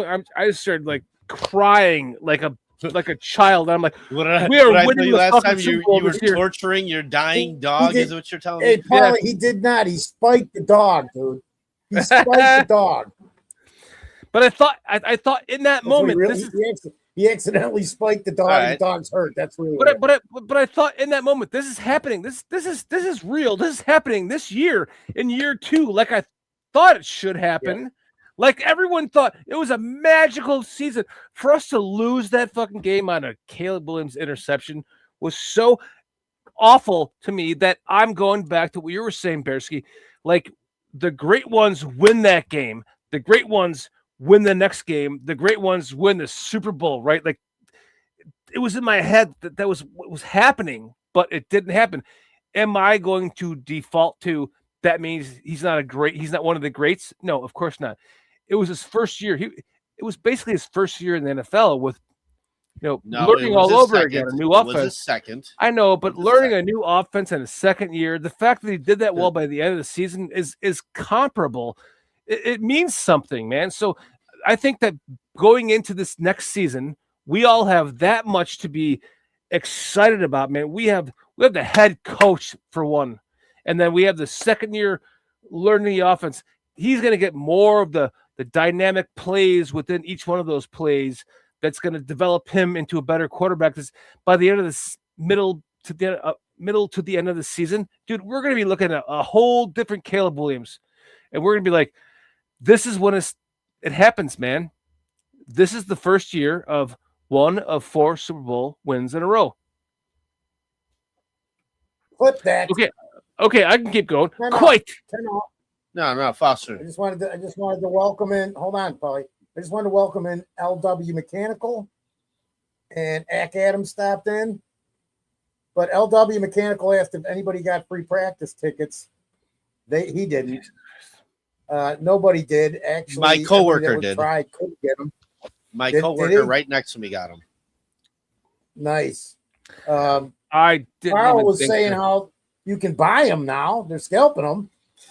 Yeah, and hope that they're real. Yeah. Yeah. Because Buka was saying he almost got scammed. The joke. What a joke that is if this is happening. Listen, Sorry, Shorty. No, I have some good news for you. It is year 2, and it is happening. It's happening, my friend. It's happening because this isn't 2018. When we did that double doink in 2018, I was pissed because I knew it was over. Right. Because I watched that window shut. Right. You knew that was the season. Business being in the spot we were at. This was like They a would've- 6 to 18. They would have lost the This next game kid anyway. Fucking carried him. Well, that's what I and, feel and he carried him, Shorty, after being sacked 70 times last year. Yeah. After having 3 offensive coordinators. You know how many times I've heard that used as an excuse? If he did not do good this year, we would be sitting here going, well, he's had 3 offensive coordinators and he was sacked to holy fucking hell. Thank you. None of it matters because it is happening. We It's just watched happening. the window open, not close. It's the window is wide open, my friends. It's cracked. We are. It's cracked. We need to make the playoffs. Growing up, I always I wanted to watch the like ESPN because all we had was ESPN. We had Berman. Oh, and he had all these great calls, and I always wished that it was about the Bears. And then HBO. Remember the HBO Sports? What was it called? HBO. Inside the NFL back in the 80s with Len Dawson and they rarely ever like highlighted the Bears. I was, God damn it, talk about the Bears more. I was with the Cowboys and the Bills and yada yada yada. And now I'm in my early 50s and they're finally being the Bears are finally the ones that are being talked about at NFL AM, the NFL Network, yada yada yada, ESPN, this and this and that. All the YouTube shit you see out there. I don't even know what the fuck. There's so many of them, I could care less. But I just want to make sure that Akatam knows because he put Carl 100. That is not Carl's thoughts. Do not credit Carl with what I am saying. No, I'm sorry, Shorty. But we're here now. It's happening, man. As we're saying, it's literally happening as we speak. We have for the first time we have a Chicago Bears quarterback on the cover of Madden. Not a running back, not a cornerback, not a wide receiver, a fucking quarterback of the Chicago Bears is on the cover of Madden. You guys are where I've been at, man. I've been at here while I watched this team get 3 wins, dude. Now it's achievable. Let us all take a moment of silence to think about that. I'm gonna give it 5 seconds. Ready? Think about what? To think about. We have a Chicago Bears quarterback on the cover of Madden. I want you to pause and think about that. I'm gonna count. Ready? Okay. Beep. Boop. What the fuck is going on right now? We actually have a Chicago Bears quarterback on the cover of Madden, guys. That's ridiculous. Yeah. So, like, I'm sorry. I don't mean to cut you off. No, dude, I wanted Mike Vrabel over Ben Johnson. Yeah, you did. Yeah, I did. I wanted Mike Vrabel over Ben Johnson, and like Vrabel made the Super Bowl. But when that happened, I wasn't sitting there going, see, I was right. I was like, no, I was wrong. Dude, I don't see Andy Reid ripping his shirt off. Nope. God, no. So like what Ben Johnson and Caleb have done is more than just on the field right now. Oh my God, dude, you got little kids chanting good, better, best in elementary schools. You have anybody already know. People who do not watch football already know who Caleb Williams is. and they will definitely know for the next couple of years. That is what's about to happen in this fucking city. Nod my head like Foster, you feel it. I know you feel it, Foster. I agree with It's you. everywhere I again. agree. I agree with you, Plosky. This city's a bear city again. It is. So to go back, and I'll cover the last two things I missed, is you're talking the windows wide open. I disagree. I think the crowbar's in the window and the lock has been picked. The next step is to open that window and win a Super Bowl. This is just my take. It's happening this year, my friends. It's happening. Let me just finish. And I do see it happening because when you weren't here, Colin and I were basically talking about Caleb's composure, not just on the field, but after a game when he's lost or handling the media or just being out there as a person, man. So he's all in it here. We had talked about this is the biggest issue for every player anyways. We know this. You can have all the ability in the world, and if you've got an issue here where it just doesn't work, it doesn't work. But that's not Caleb. This is the first time in my lifetime. If my father was here, it might be the second time in his lifetime that the Bears have ever had a quarterback that could play for a long time and win multiple championships. 3 or 4, because that happened in the 40s. That's the only time it happened. So I know it, Paul. It's there. Everything is there waiting for the Bears to take advantage of it. This is Caleb Williams' third season. He's not going to be making all these precise throws. But it finally feels like they're going to take advantage. Year in the same system. This is where he'll bloom. This is where he'll begin to bloom. Real quick, that analogy with the window open. So like me and David like to talk about that all the time. And the way we always describe it is, it's hard to say like, oh, this team's the best, blah, blah, blah, whatever. It's really like once you get into the playoffs, it's a whole new dance, right? So is the window open at all? Meaning like, are you a playoff team? Are you a playoff bound team? Do you have a shot at the playoffs? Even if that window's cracked with a crowbar, whatever. Once the playoffs come, the name of the game is who's the biggest storm. Because even if the window's cracked a little bit, a big enough storm can blow that fucking thing wide open, right? So like it starts with just cracking that window. And that's what I mean. Like, yeah, we're there. We need to make the playoffs this year. That is the expectation. And once we get there, we will see what we have again. You know what I mean? And I want to keep talking, but Shorty, I know I cut you off, so I'm gonna let you do your point.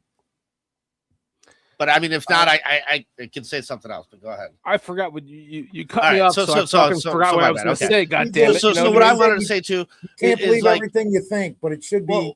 Another thing with the composure. Another thing with the composure, though, is like, okay, a quarterback that's so clutch, that sets a record for so clutch, like you build yourself up so high, well, you fall even further.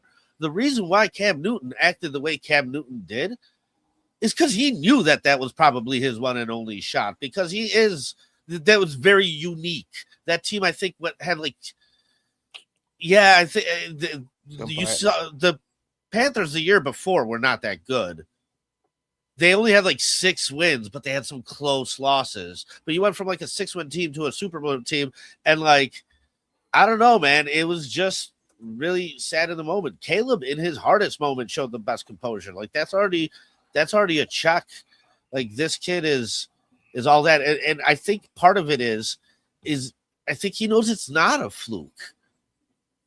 Because you keep fucking doing it. You were doing it in year 1. Just Eberflus was not capitalizing on it. But this is going to keep happening. Like the coaching staff, starting with Ben Johnson and his helping to train and teach Caleb Williams how to be a quarterback, is just it's one of those things that is very rare in football science. I'm going to use that word science. 100%.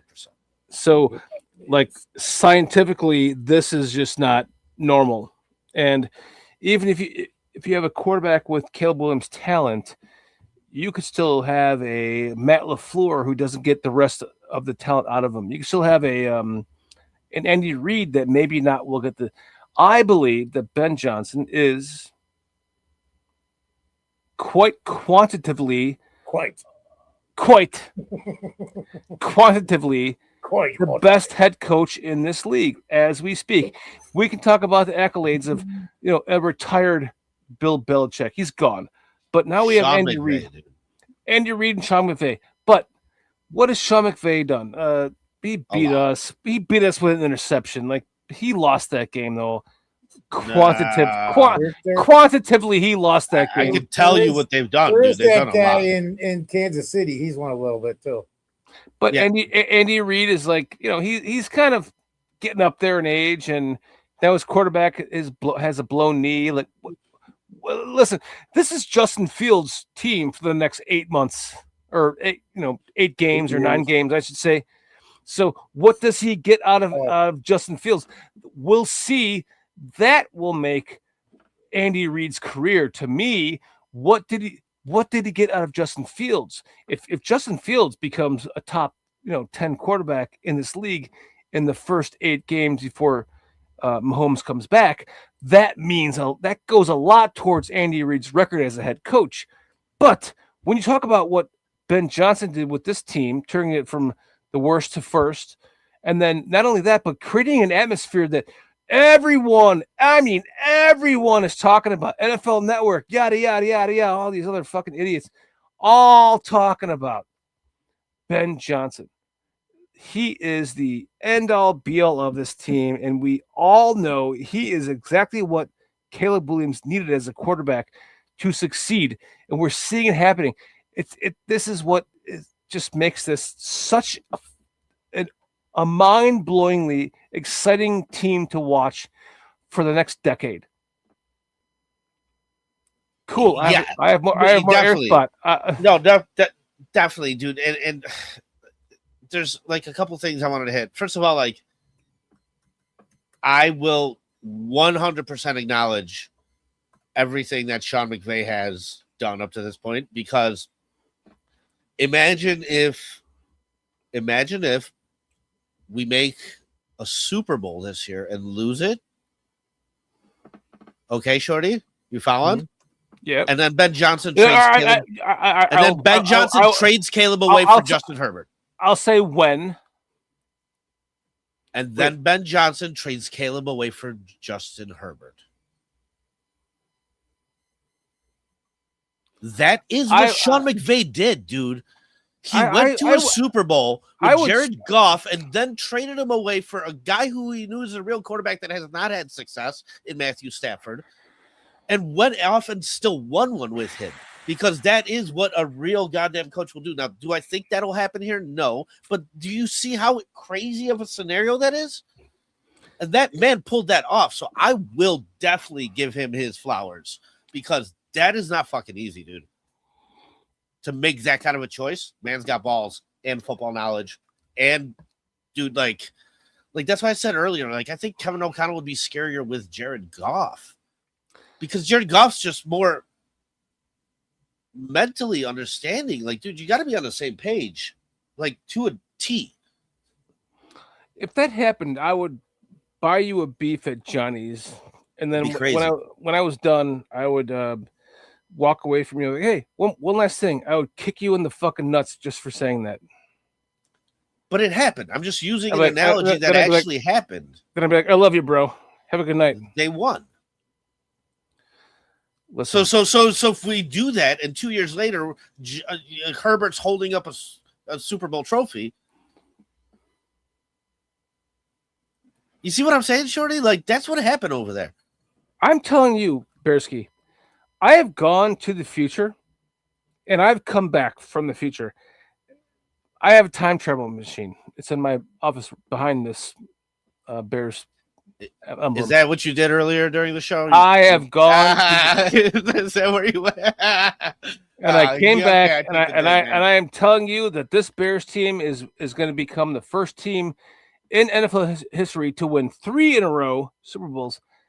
And then they're going to top it with 1 extra, but with 4 in a row. They're going to make the 4 in a row Bills that lost those. They're going to put them to shame.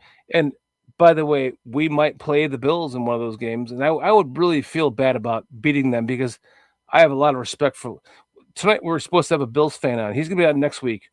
That I met at a brewery downtown when my buddy was in town last weekend, and he was gonna come on the show. We started talking about the Bills, and he's like, "What do you think about us getting DJ Moore?" I was like, "Dude, let's talk about it on my show." He's like, "I'll do it. Let's go.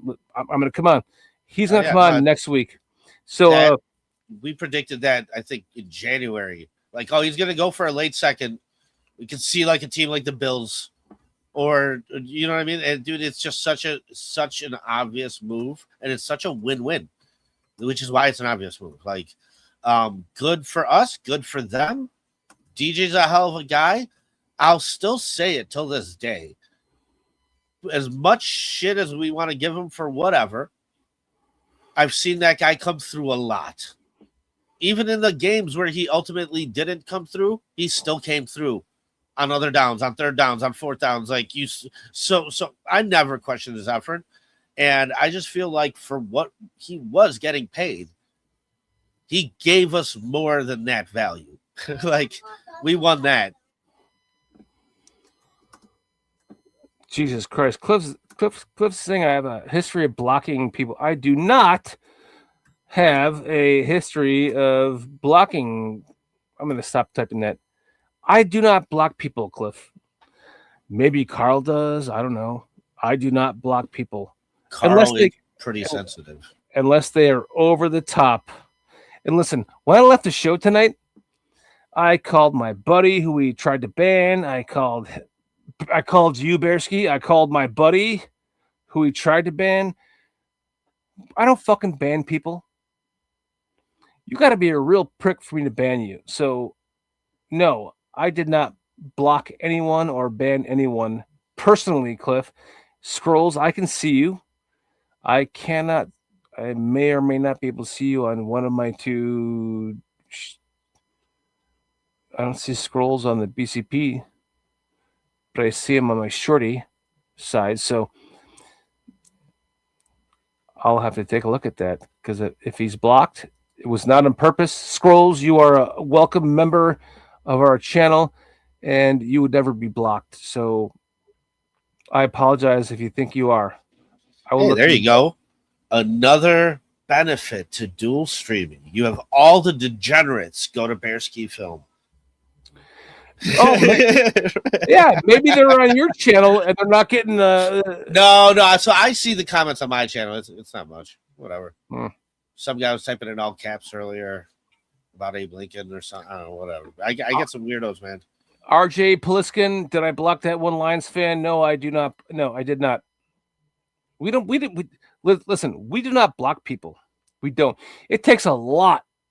Like, you have to be a real degenerative asshole. Pretty much like a sexual spamming bot. Yes, it has to be really bad for us to block you, man. I mean, because like even Shorty will entertain a hot Carl, a dirty Sanchez. So like you really got to go far into that topic in order to. That's why it pissed me off that Carl put up a chat poll about him blocking my best friend, but there was no answer of no. It was like maybe yes, 100%, or I don't know. There was no. Nobody had a fucking answer of no. It's a joke gone wrong that nobody got. Exactly. But hey, don't believe everything you think, right? Yeah. You shouldn't believe everything you think. We have blocked Don Burr like once. Yeah, we don't block. Probably maybe 3 or 4 people, unless it's frickin' Patty Lara. You block her every week. Oh, dude, I love it. I've been blocked. Fuck you, Foster. I've been blocked by so many people that wind up just unblocking me eventually. Yeah, and it to me, it's just so hilarious because I don't know I'm willing to take comedy pretty far. You know what I mean? So keep it up, Paul. You'll be blocked again from here. You're about to get blocked right now, Paul. Yeah, I get blocked here for making sense. For talking. I get fired like 3 or 4 times a year. So don't at least.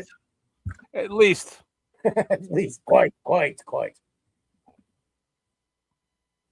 Yes, but PJ's going. He was joking. Did we ever get to our chat tonight? By the way, because it got derailed with It was okay. it was really cool because at 46 minutes in, I was able to go all the way back and got everybody. Excellent. And I've been watching with excellent.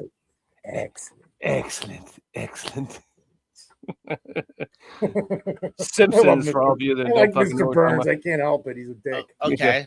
So let's play this game. No. What is the low point for you? Where any worse than that, you're like completely disappointed. Like if they wind up, playing, okay, if they wind up when I wins, wake up like, about miss the 10 minutes in, I playoffs. go, oh my God, this can't be another day. Oh, you don't mean in life. Like Under 10 wins? It would be like first off, it would start with like 4 losses in a row. That would God, kick it off. no way. And then it would be like at least 10 wins or less. I'd be like fucking losing my shit because I have them 14-3 winning the Super Bowl this year, and this is the first of 4 in a row. That is flip it. That's been like your prediction every year, though. Yeah. It's just that this year it might actually happen, so I'll clap for it. This year it's actually possible. Maybe. Even a dead clock's right twice a day, Paulie. That's Exactly. right, Foster. That's right. It is that time of day. I can't help it, my friends. I can't help it. Like even the guy who Carl tried to get banned tonight, my best friends who have known since I was fucking 8 years old. He's like, every year you're like 10-6, 11-5, 12-4, 13-4, and then 14-3, and then you can't help yourself. I'm like 17-0 with the Super Bowl win. I can't help myself. I'm sorry. I That's love fine, my dude. team. I believe in my team every year. I don't want to be Paulie. This is why you and I got into many arguments in the past before you became like super optimistic. Before you became glass half full when Once you were again, glass half empty. you're so wrong about that. No. Let me finish. But like we talked about this. It's like I've always been like glass half full. Like we're gonna get 9 or 10 or more, 11, 12 plus wins this season, and you've always been like, 9 or less, 7 or 9, blah blah blah. And listen, I've said this to you the last time you were on the show. It's like I love you for that. Like you are the same pragmaticist. Is that a good word? No. My buddy who Carl tried to get banned from the show tonight has always said to me, like, stop being so 10-9 or 10-6 or 11-7. Try to be more middle of the road. And like, listen, we're not going to win every game. I know that, but you are coming around, bro. Like you are like more no. protagonist now. No, Shorty. The problem was you were telling me you were about to pour half of a glass of water, and when I looked in the pitcher that you're getting the water from, there's like 4 drops of water. That's where I was like, no. It's not about glass half full, glass half empty. It's about this team. Like I predicted 8 wins Caleb's first year, and they got 5. It's not about there is no pitcher involved in this. It's like it comes from the tap. No. So it's just a sense of realism. So like your prediction is finally achievable, which is what makes you think that I'm all of a sudden optimistic because the realism is actually meeting where I'm happy. Like this is what I want my fucking team to do. I'm kind of not happy unless the window's cracked. I want that window to be cracked. You know what I mean? Like that's where it starts. Basically, Paul, it's like this. The team has kind of sucked while you were going through this phase, and you've seen it turn around. So why wouldn't you have more optimism now than you would 2 or 3 years ago? Just saying.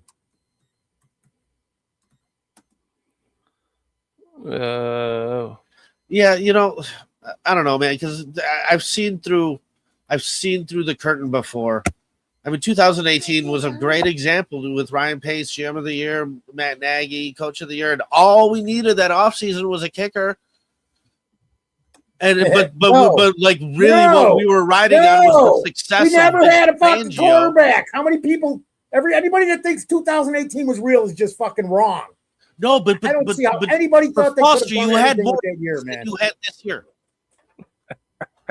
But you had more wins than you had this year. So that's where it comes down to. Because they had a real fucking defense and they could run the ball a little bit. Correct, dude. It's always context and Trubisky eye always test. sucked. Always.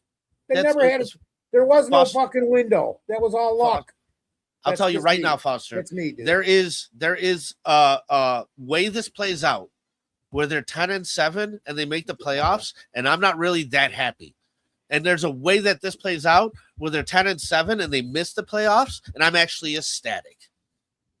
What are you talking about? I'm lost. I'm talking about like, do I want them to go to the playoffs? Yes. Do I want them to win a Super Bowl? Yes. But what matters more is the eye test. If they go to the playoffs 10-7, but Caleb's fucking hurt, and we got Tyson Bagent that won a 2-3 game hot streak or something, like there is a scenario where I'm not necessarily happy, despite the fucking record. You know what I mean? So like, what I need to see from Caleb this year is those like things getting better, like sacks were what needed to get better, and they did. Now everybody's bitching about completion percentage, rightfully fucking so, dude. 58% is too low, and he knows it too. And I think I've heard him say it in a conference, like, yeah, how many people that's gonna go up, dude. It's gonna go up. Crying about 58% completion pass, 58% completion percentage if they won a Super Bowl. No, but then it's like, did you win, dude? Like fucking Nick Foles was a Super Bowl MVP. Okay, so like, remember it well.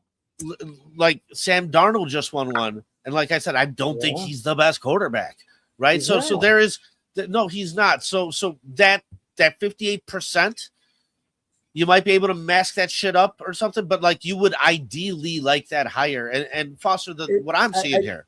What I'm seeing here is a kid. What I'm seeing here is a kid that might uniquely not have a slump. That might uniquely keep getting better. We've seen that in some guys. There's been a lot of quarterbacks that take like a second-year dip or third-year dip or some kind, and then we've seen those guys that just fucking don't. Yep. And I think Caleb might be one of those guys that just doesn't, dude. When you get one of those guys, that's special. That's special. Caleb's special. He is. I don't know how anybody. I don't know how. Just watching this last year, I don't know how anybody can think that he's not. I just don't know. He's only going to get better, dude. Like it's great. It's here. Second year in the system, everything's going to get better. Look at you. You just brought up the sack issue from year 1 to year 2. Now year 3, but second year in this system, I just expect him to take off in it. And everything's going to get better. People are complaining about 4,000. Fuck 4,000 yards. Just keep winning and playing winning football where you're progressing daily, weekly. I don't care if it's a lot or a little, but as long as you're making progress, the 4,000 yards will come. The 65% passing percentage will come. It'll all come. You already got the top yardage record. Whoop-de-fucking-do. Give me the trophy, dude. Give me the fucking trophy, man. That's what I want. Like, hands down, I want a fucking Super Bowl, and for the first time in my life, dude. I mean, you got to go back to 2006, 2010. Like since that time, yeah, Prometheus is my guy, man. Since that time, I feel like we finally have a legit shot at it. But dude, the road's not easy. Like I said, you look at the other side. It's got Josh Allen there. It's got Lamar Jackson. It's still got Patrick Mahomes there. It's still got like there's some dudes there that are thirsty. You know what I mean? Like really fucking thirsty. Not saying you can't do it.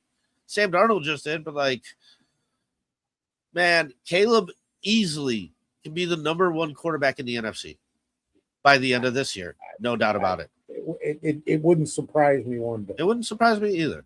Like that's the type of potential this kid has. Right. And so we're talking about the things that need to get cleaned up are not the hard things. They're the easy. No, all that's going to come. So in the NFC, who's his competition? You've got Stafford. Well, so okay, Matt Stafford, who's like broken back, Matt Stafford. But who's you the real can't. competition in the NFC? I mean, dude, Jalen Hurts is a fucking very consistently sustainable quarterback who has one. Right? You cannot count Jalen Hurts out. Dude, you cannot count out Jordan Love. Like you can't. That guy's making the playoffs every single year. Can I just Sam tell you Bradford that is legit. This is the exact same conversation that Bearsky and I have every time that we talk at like 12:30 in the morning.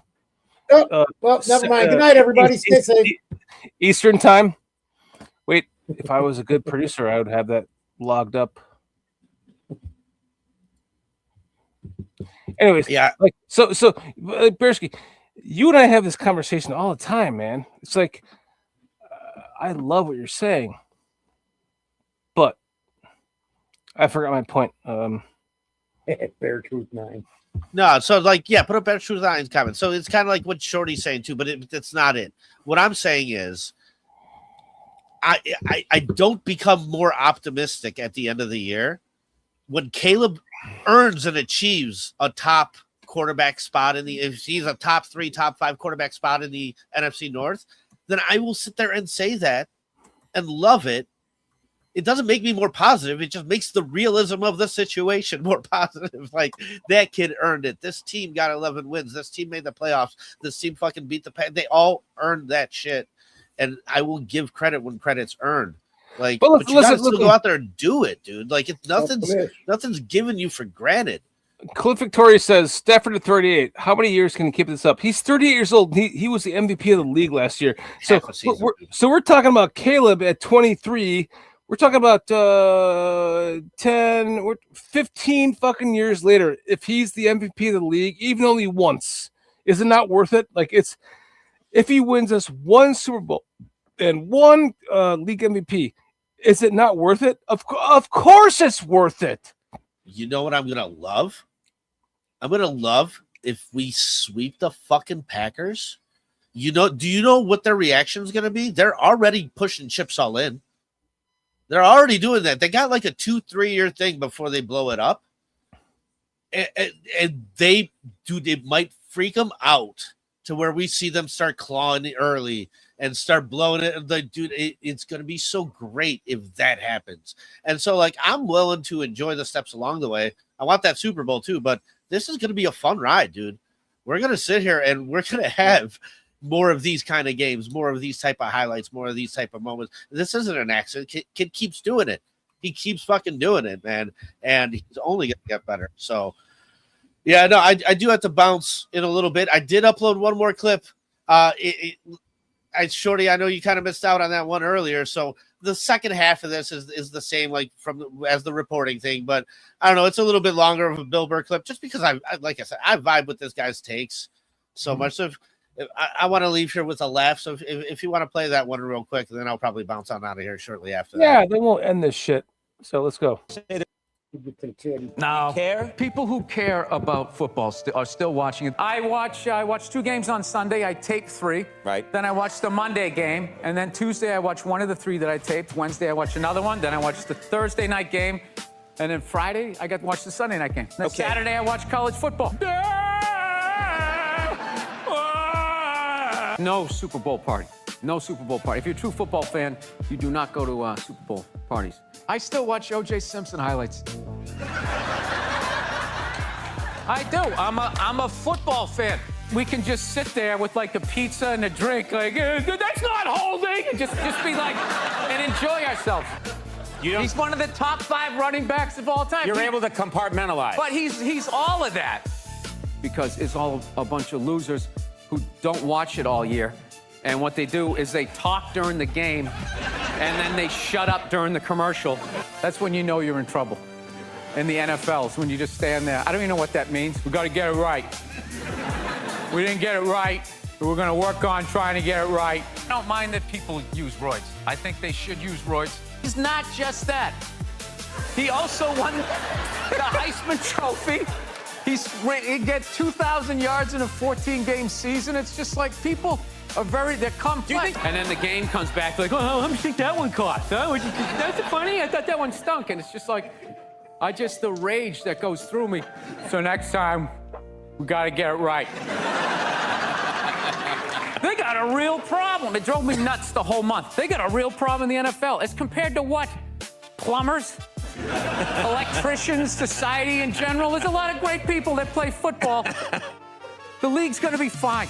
I don't like how they interview the coaches, too, when they go to the in the halftime. Yeah. As they're running Love off. it. Like, I think Love they it, should just be Bearsky. able to stay focused on the game.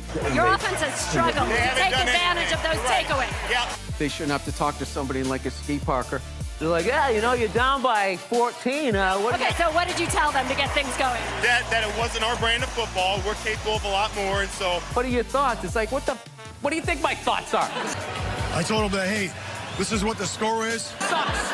I'm worried about my job. I'll probably have to sell my house. We're hitting the reset button here at halftime. My wife's gonna leave me. I need to score more points in the other half. And we're excited about this second half. We got some things up our sleeve, so. All right. Who are you? Why am I talking to you? We're going to come back and establish our identity here in the second half. You took journalism. Yeah. Get out of here. What about? Did he pay off the tees at halftime? No, because nothing happened in the second. Yeah, it's a bunch of nerds interrupting people who know what they're doing. Get out of here. You need to change what you're doing. I don't know. You think so? We're going to be just fine. We see what was up your sleeve. Did you use it, or I don't know. What's up yours?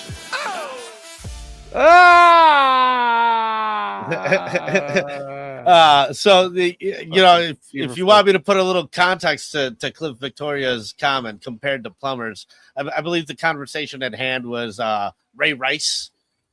Like, what, you think I'm just gonna see some guy hit a female and I'm just gonna go off and do it myself or something? He's like, everybody keeps saying NFL's got a problem with like men hitting women. He's like, as compared to what, plumbers?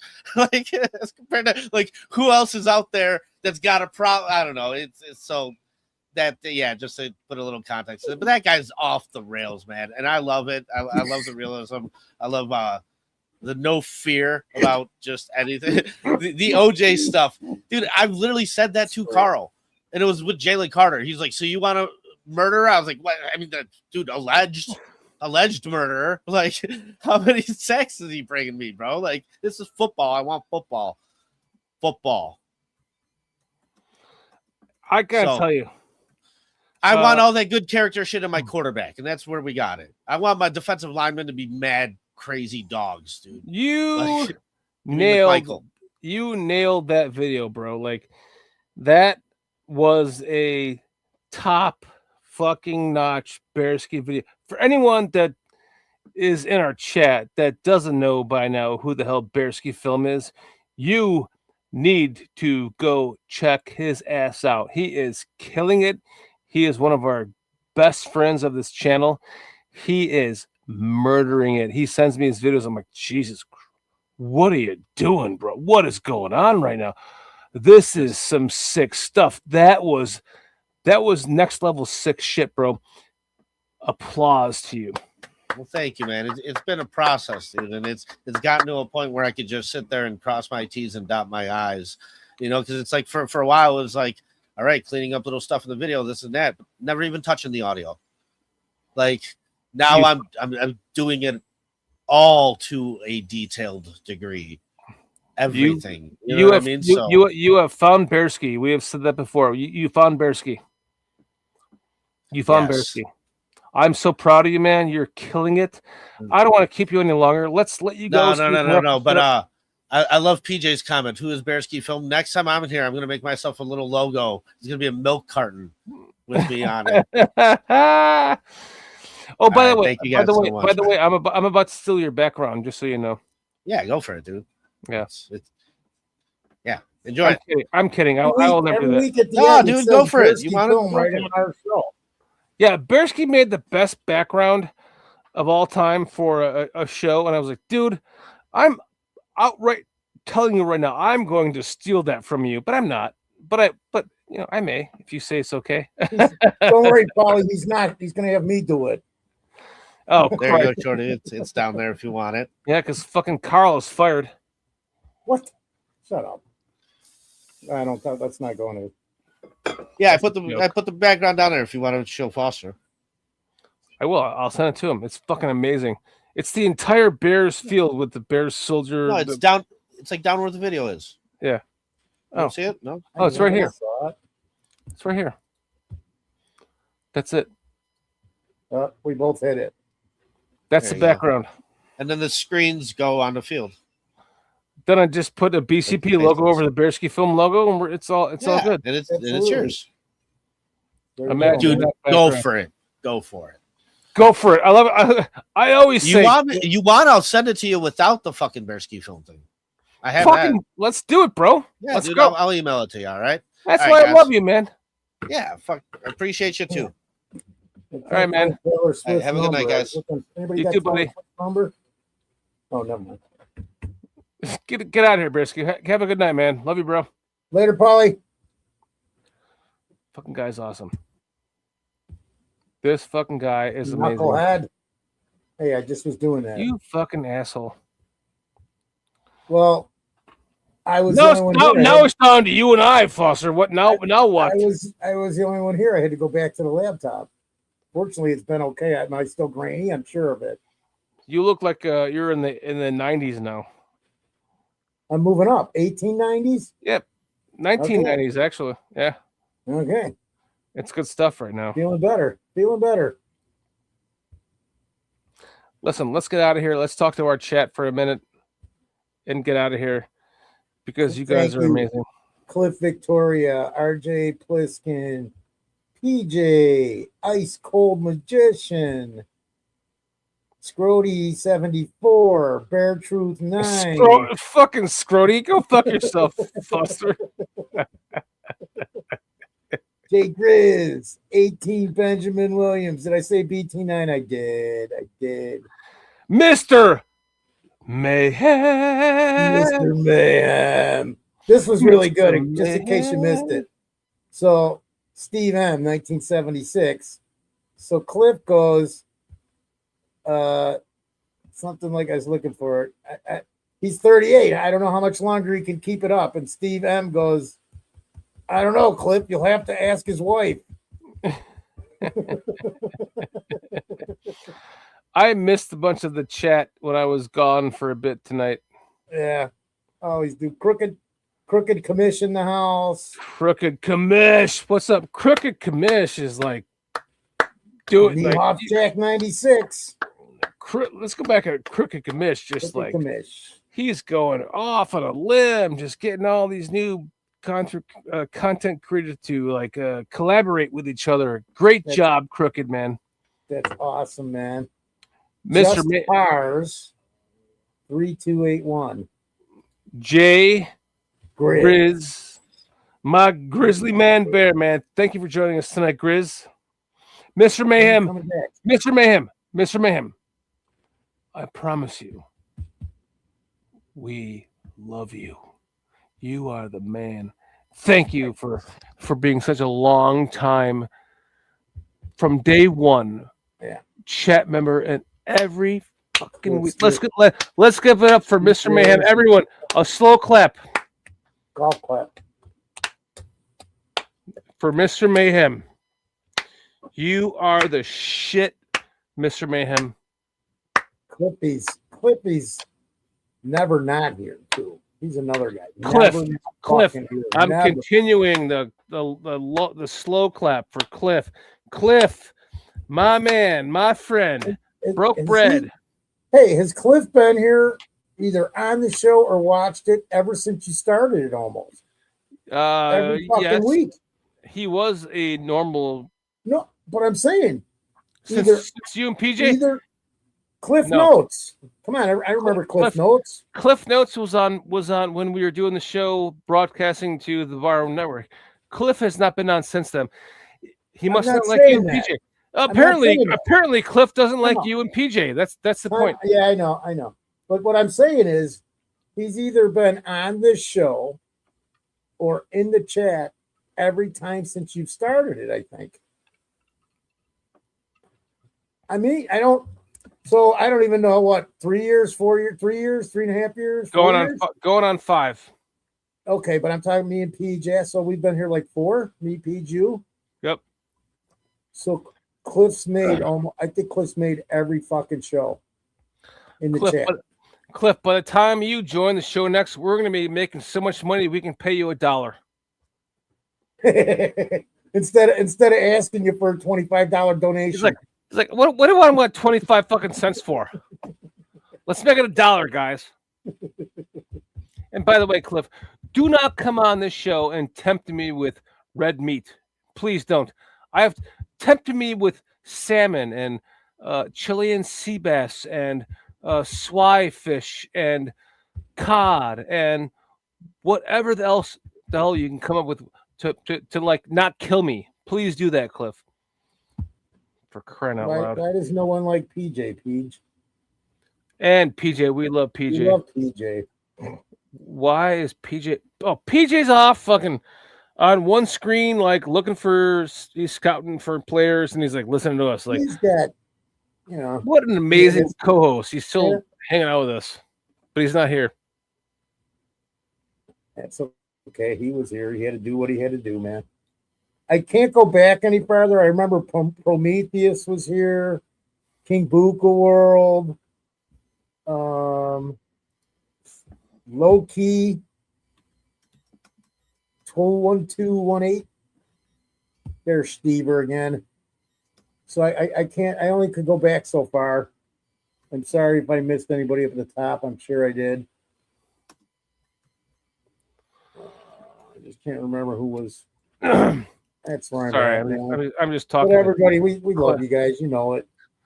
Listen, you guys are our audience. Listen, we have done our members. We have been trying to give you some real life members content that comes out of our hearts, and it's not about the Bears. It's about our lives and what's going on, yada yada yada. And we have not done that lately, and we apologize because it's. I'll be honest, it's all on me. It's 100% on me. It's all on me. No, it's not. You guys can do it on your own, but it's me that coordinates it and yada yada yada. And I have just been so like buried at work with great stuff, not bad stuff, like great stuff at work. Like I'm making my company from an $80 million a year profit to a $200 million a year profit. I am just buried in that kind of a thing, right? I don't think about doing like setting up the show and what are we going to talk about this week. That's what I love you guys for. You guys are here. You and PJ and our chat, our members, we're here every fucking week. That's what makes us so special.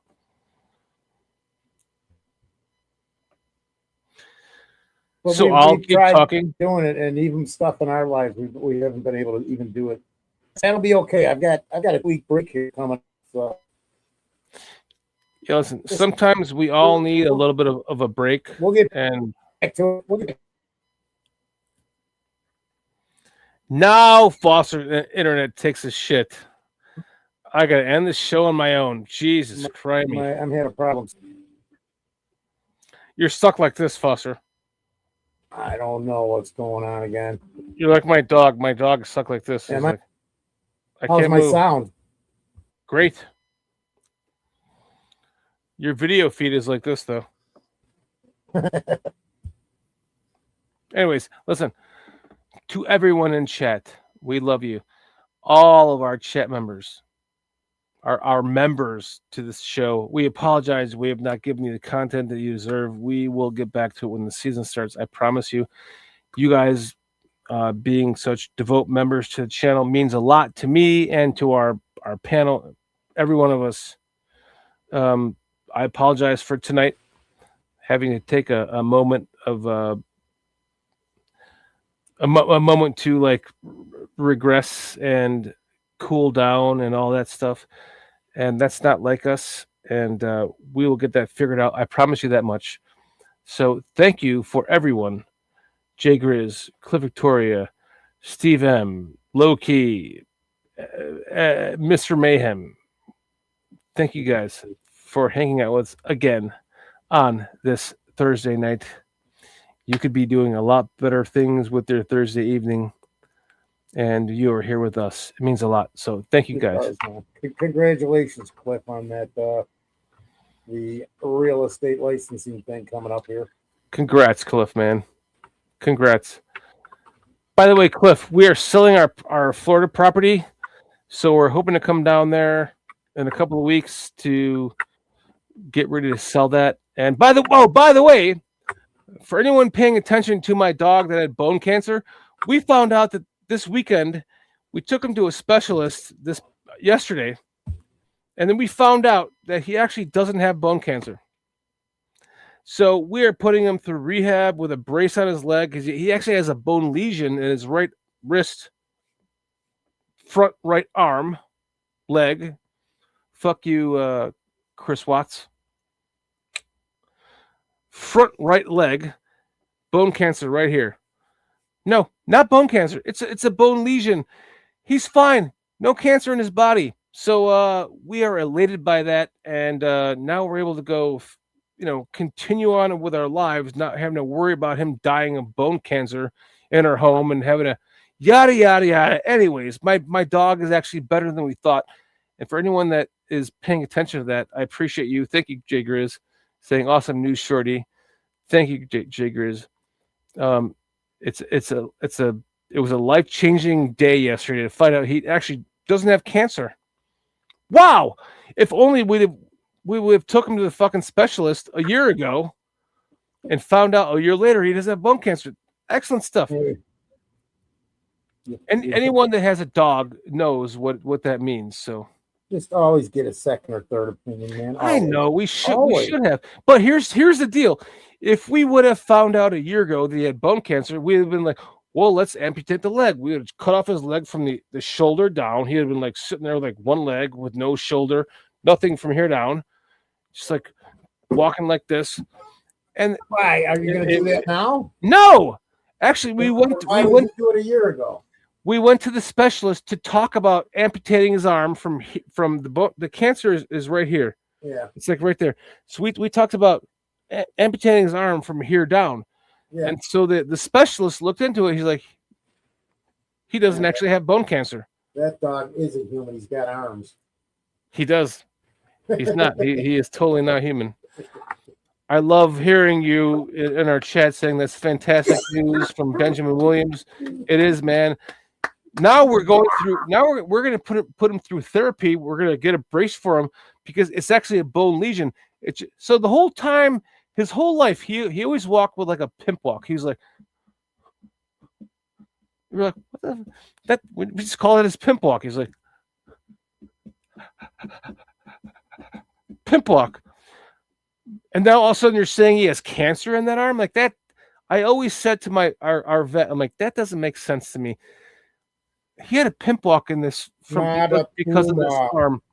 And now we should have gone to a specialist then. We didn't. But if we did, they would have been like, that looks like bone cancer. The x-ray shows bone cancer, just like our vet said. We might have been, well, let's cut off the leg. It wouldn't have been from here down. It would have been from here down. So now he would have no leg. It actually worked out in our favor. So never happened. It worked out in our favor. My man he's going through therapy now. He's going to get a brace made for his leg so he can stand on it, so it doesn't cause him as much pain. We've been putting him in the pool with a pool therapy, getting his hips back. My dog's going to walk again before he's 14 years old. There's not a lot of hope, but because of how strong he is, there is a lot of hope. So he'll be walking again in a month. I promise. Or at the very least, standing. Better than you, yeah. Pool therapy, Cliff, you are correct. Yeah. Pool therapy is how his legs, his back legs want to do this. And then when you put him down, he wants to stand on his knuckles. So if we can get him like off his knuckles and get his legs apart, his back legs apart, and put him on his feet so he can stand on his feet and not on his knuckles. That's what she said. That's what she said. You can get him off his knuckles. Well done. Listen, hit the trail, my friend. I got 2 more days, and then I'm taking a 2-week break. So I will be talking to you, whether you like it or not. God damn it! Well, as we get into next week, we'll have a lot more Bear stuff to talk about. Getting in more into training camp, and the reason why we love you guys so much is because you are all here with us right now, hanging out with us, all 11 of you. Love it. I love it. It's our family, man. It's the same people. Going on 2.5 hours. Yeah. Chad Speaker, what's up, my man? Speaker.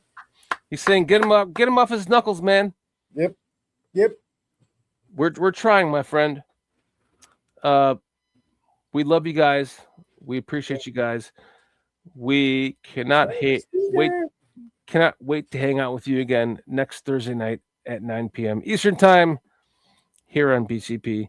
Because again, without you, we would not exist. So thank you guys. We love you guys. We appreciate you guys. And we'll see you 7 days from now.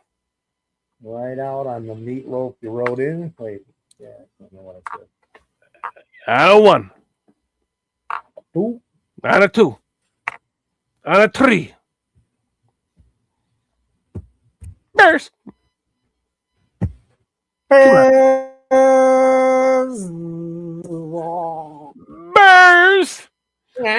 I'm a dork. I always like to say it like this. Bears. We BCP, we BCP.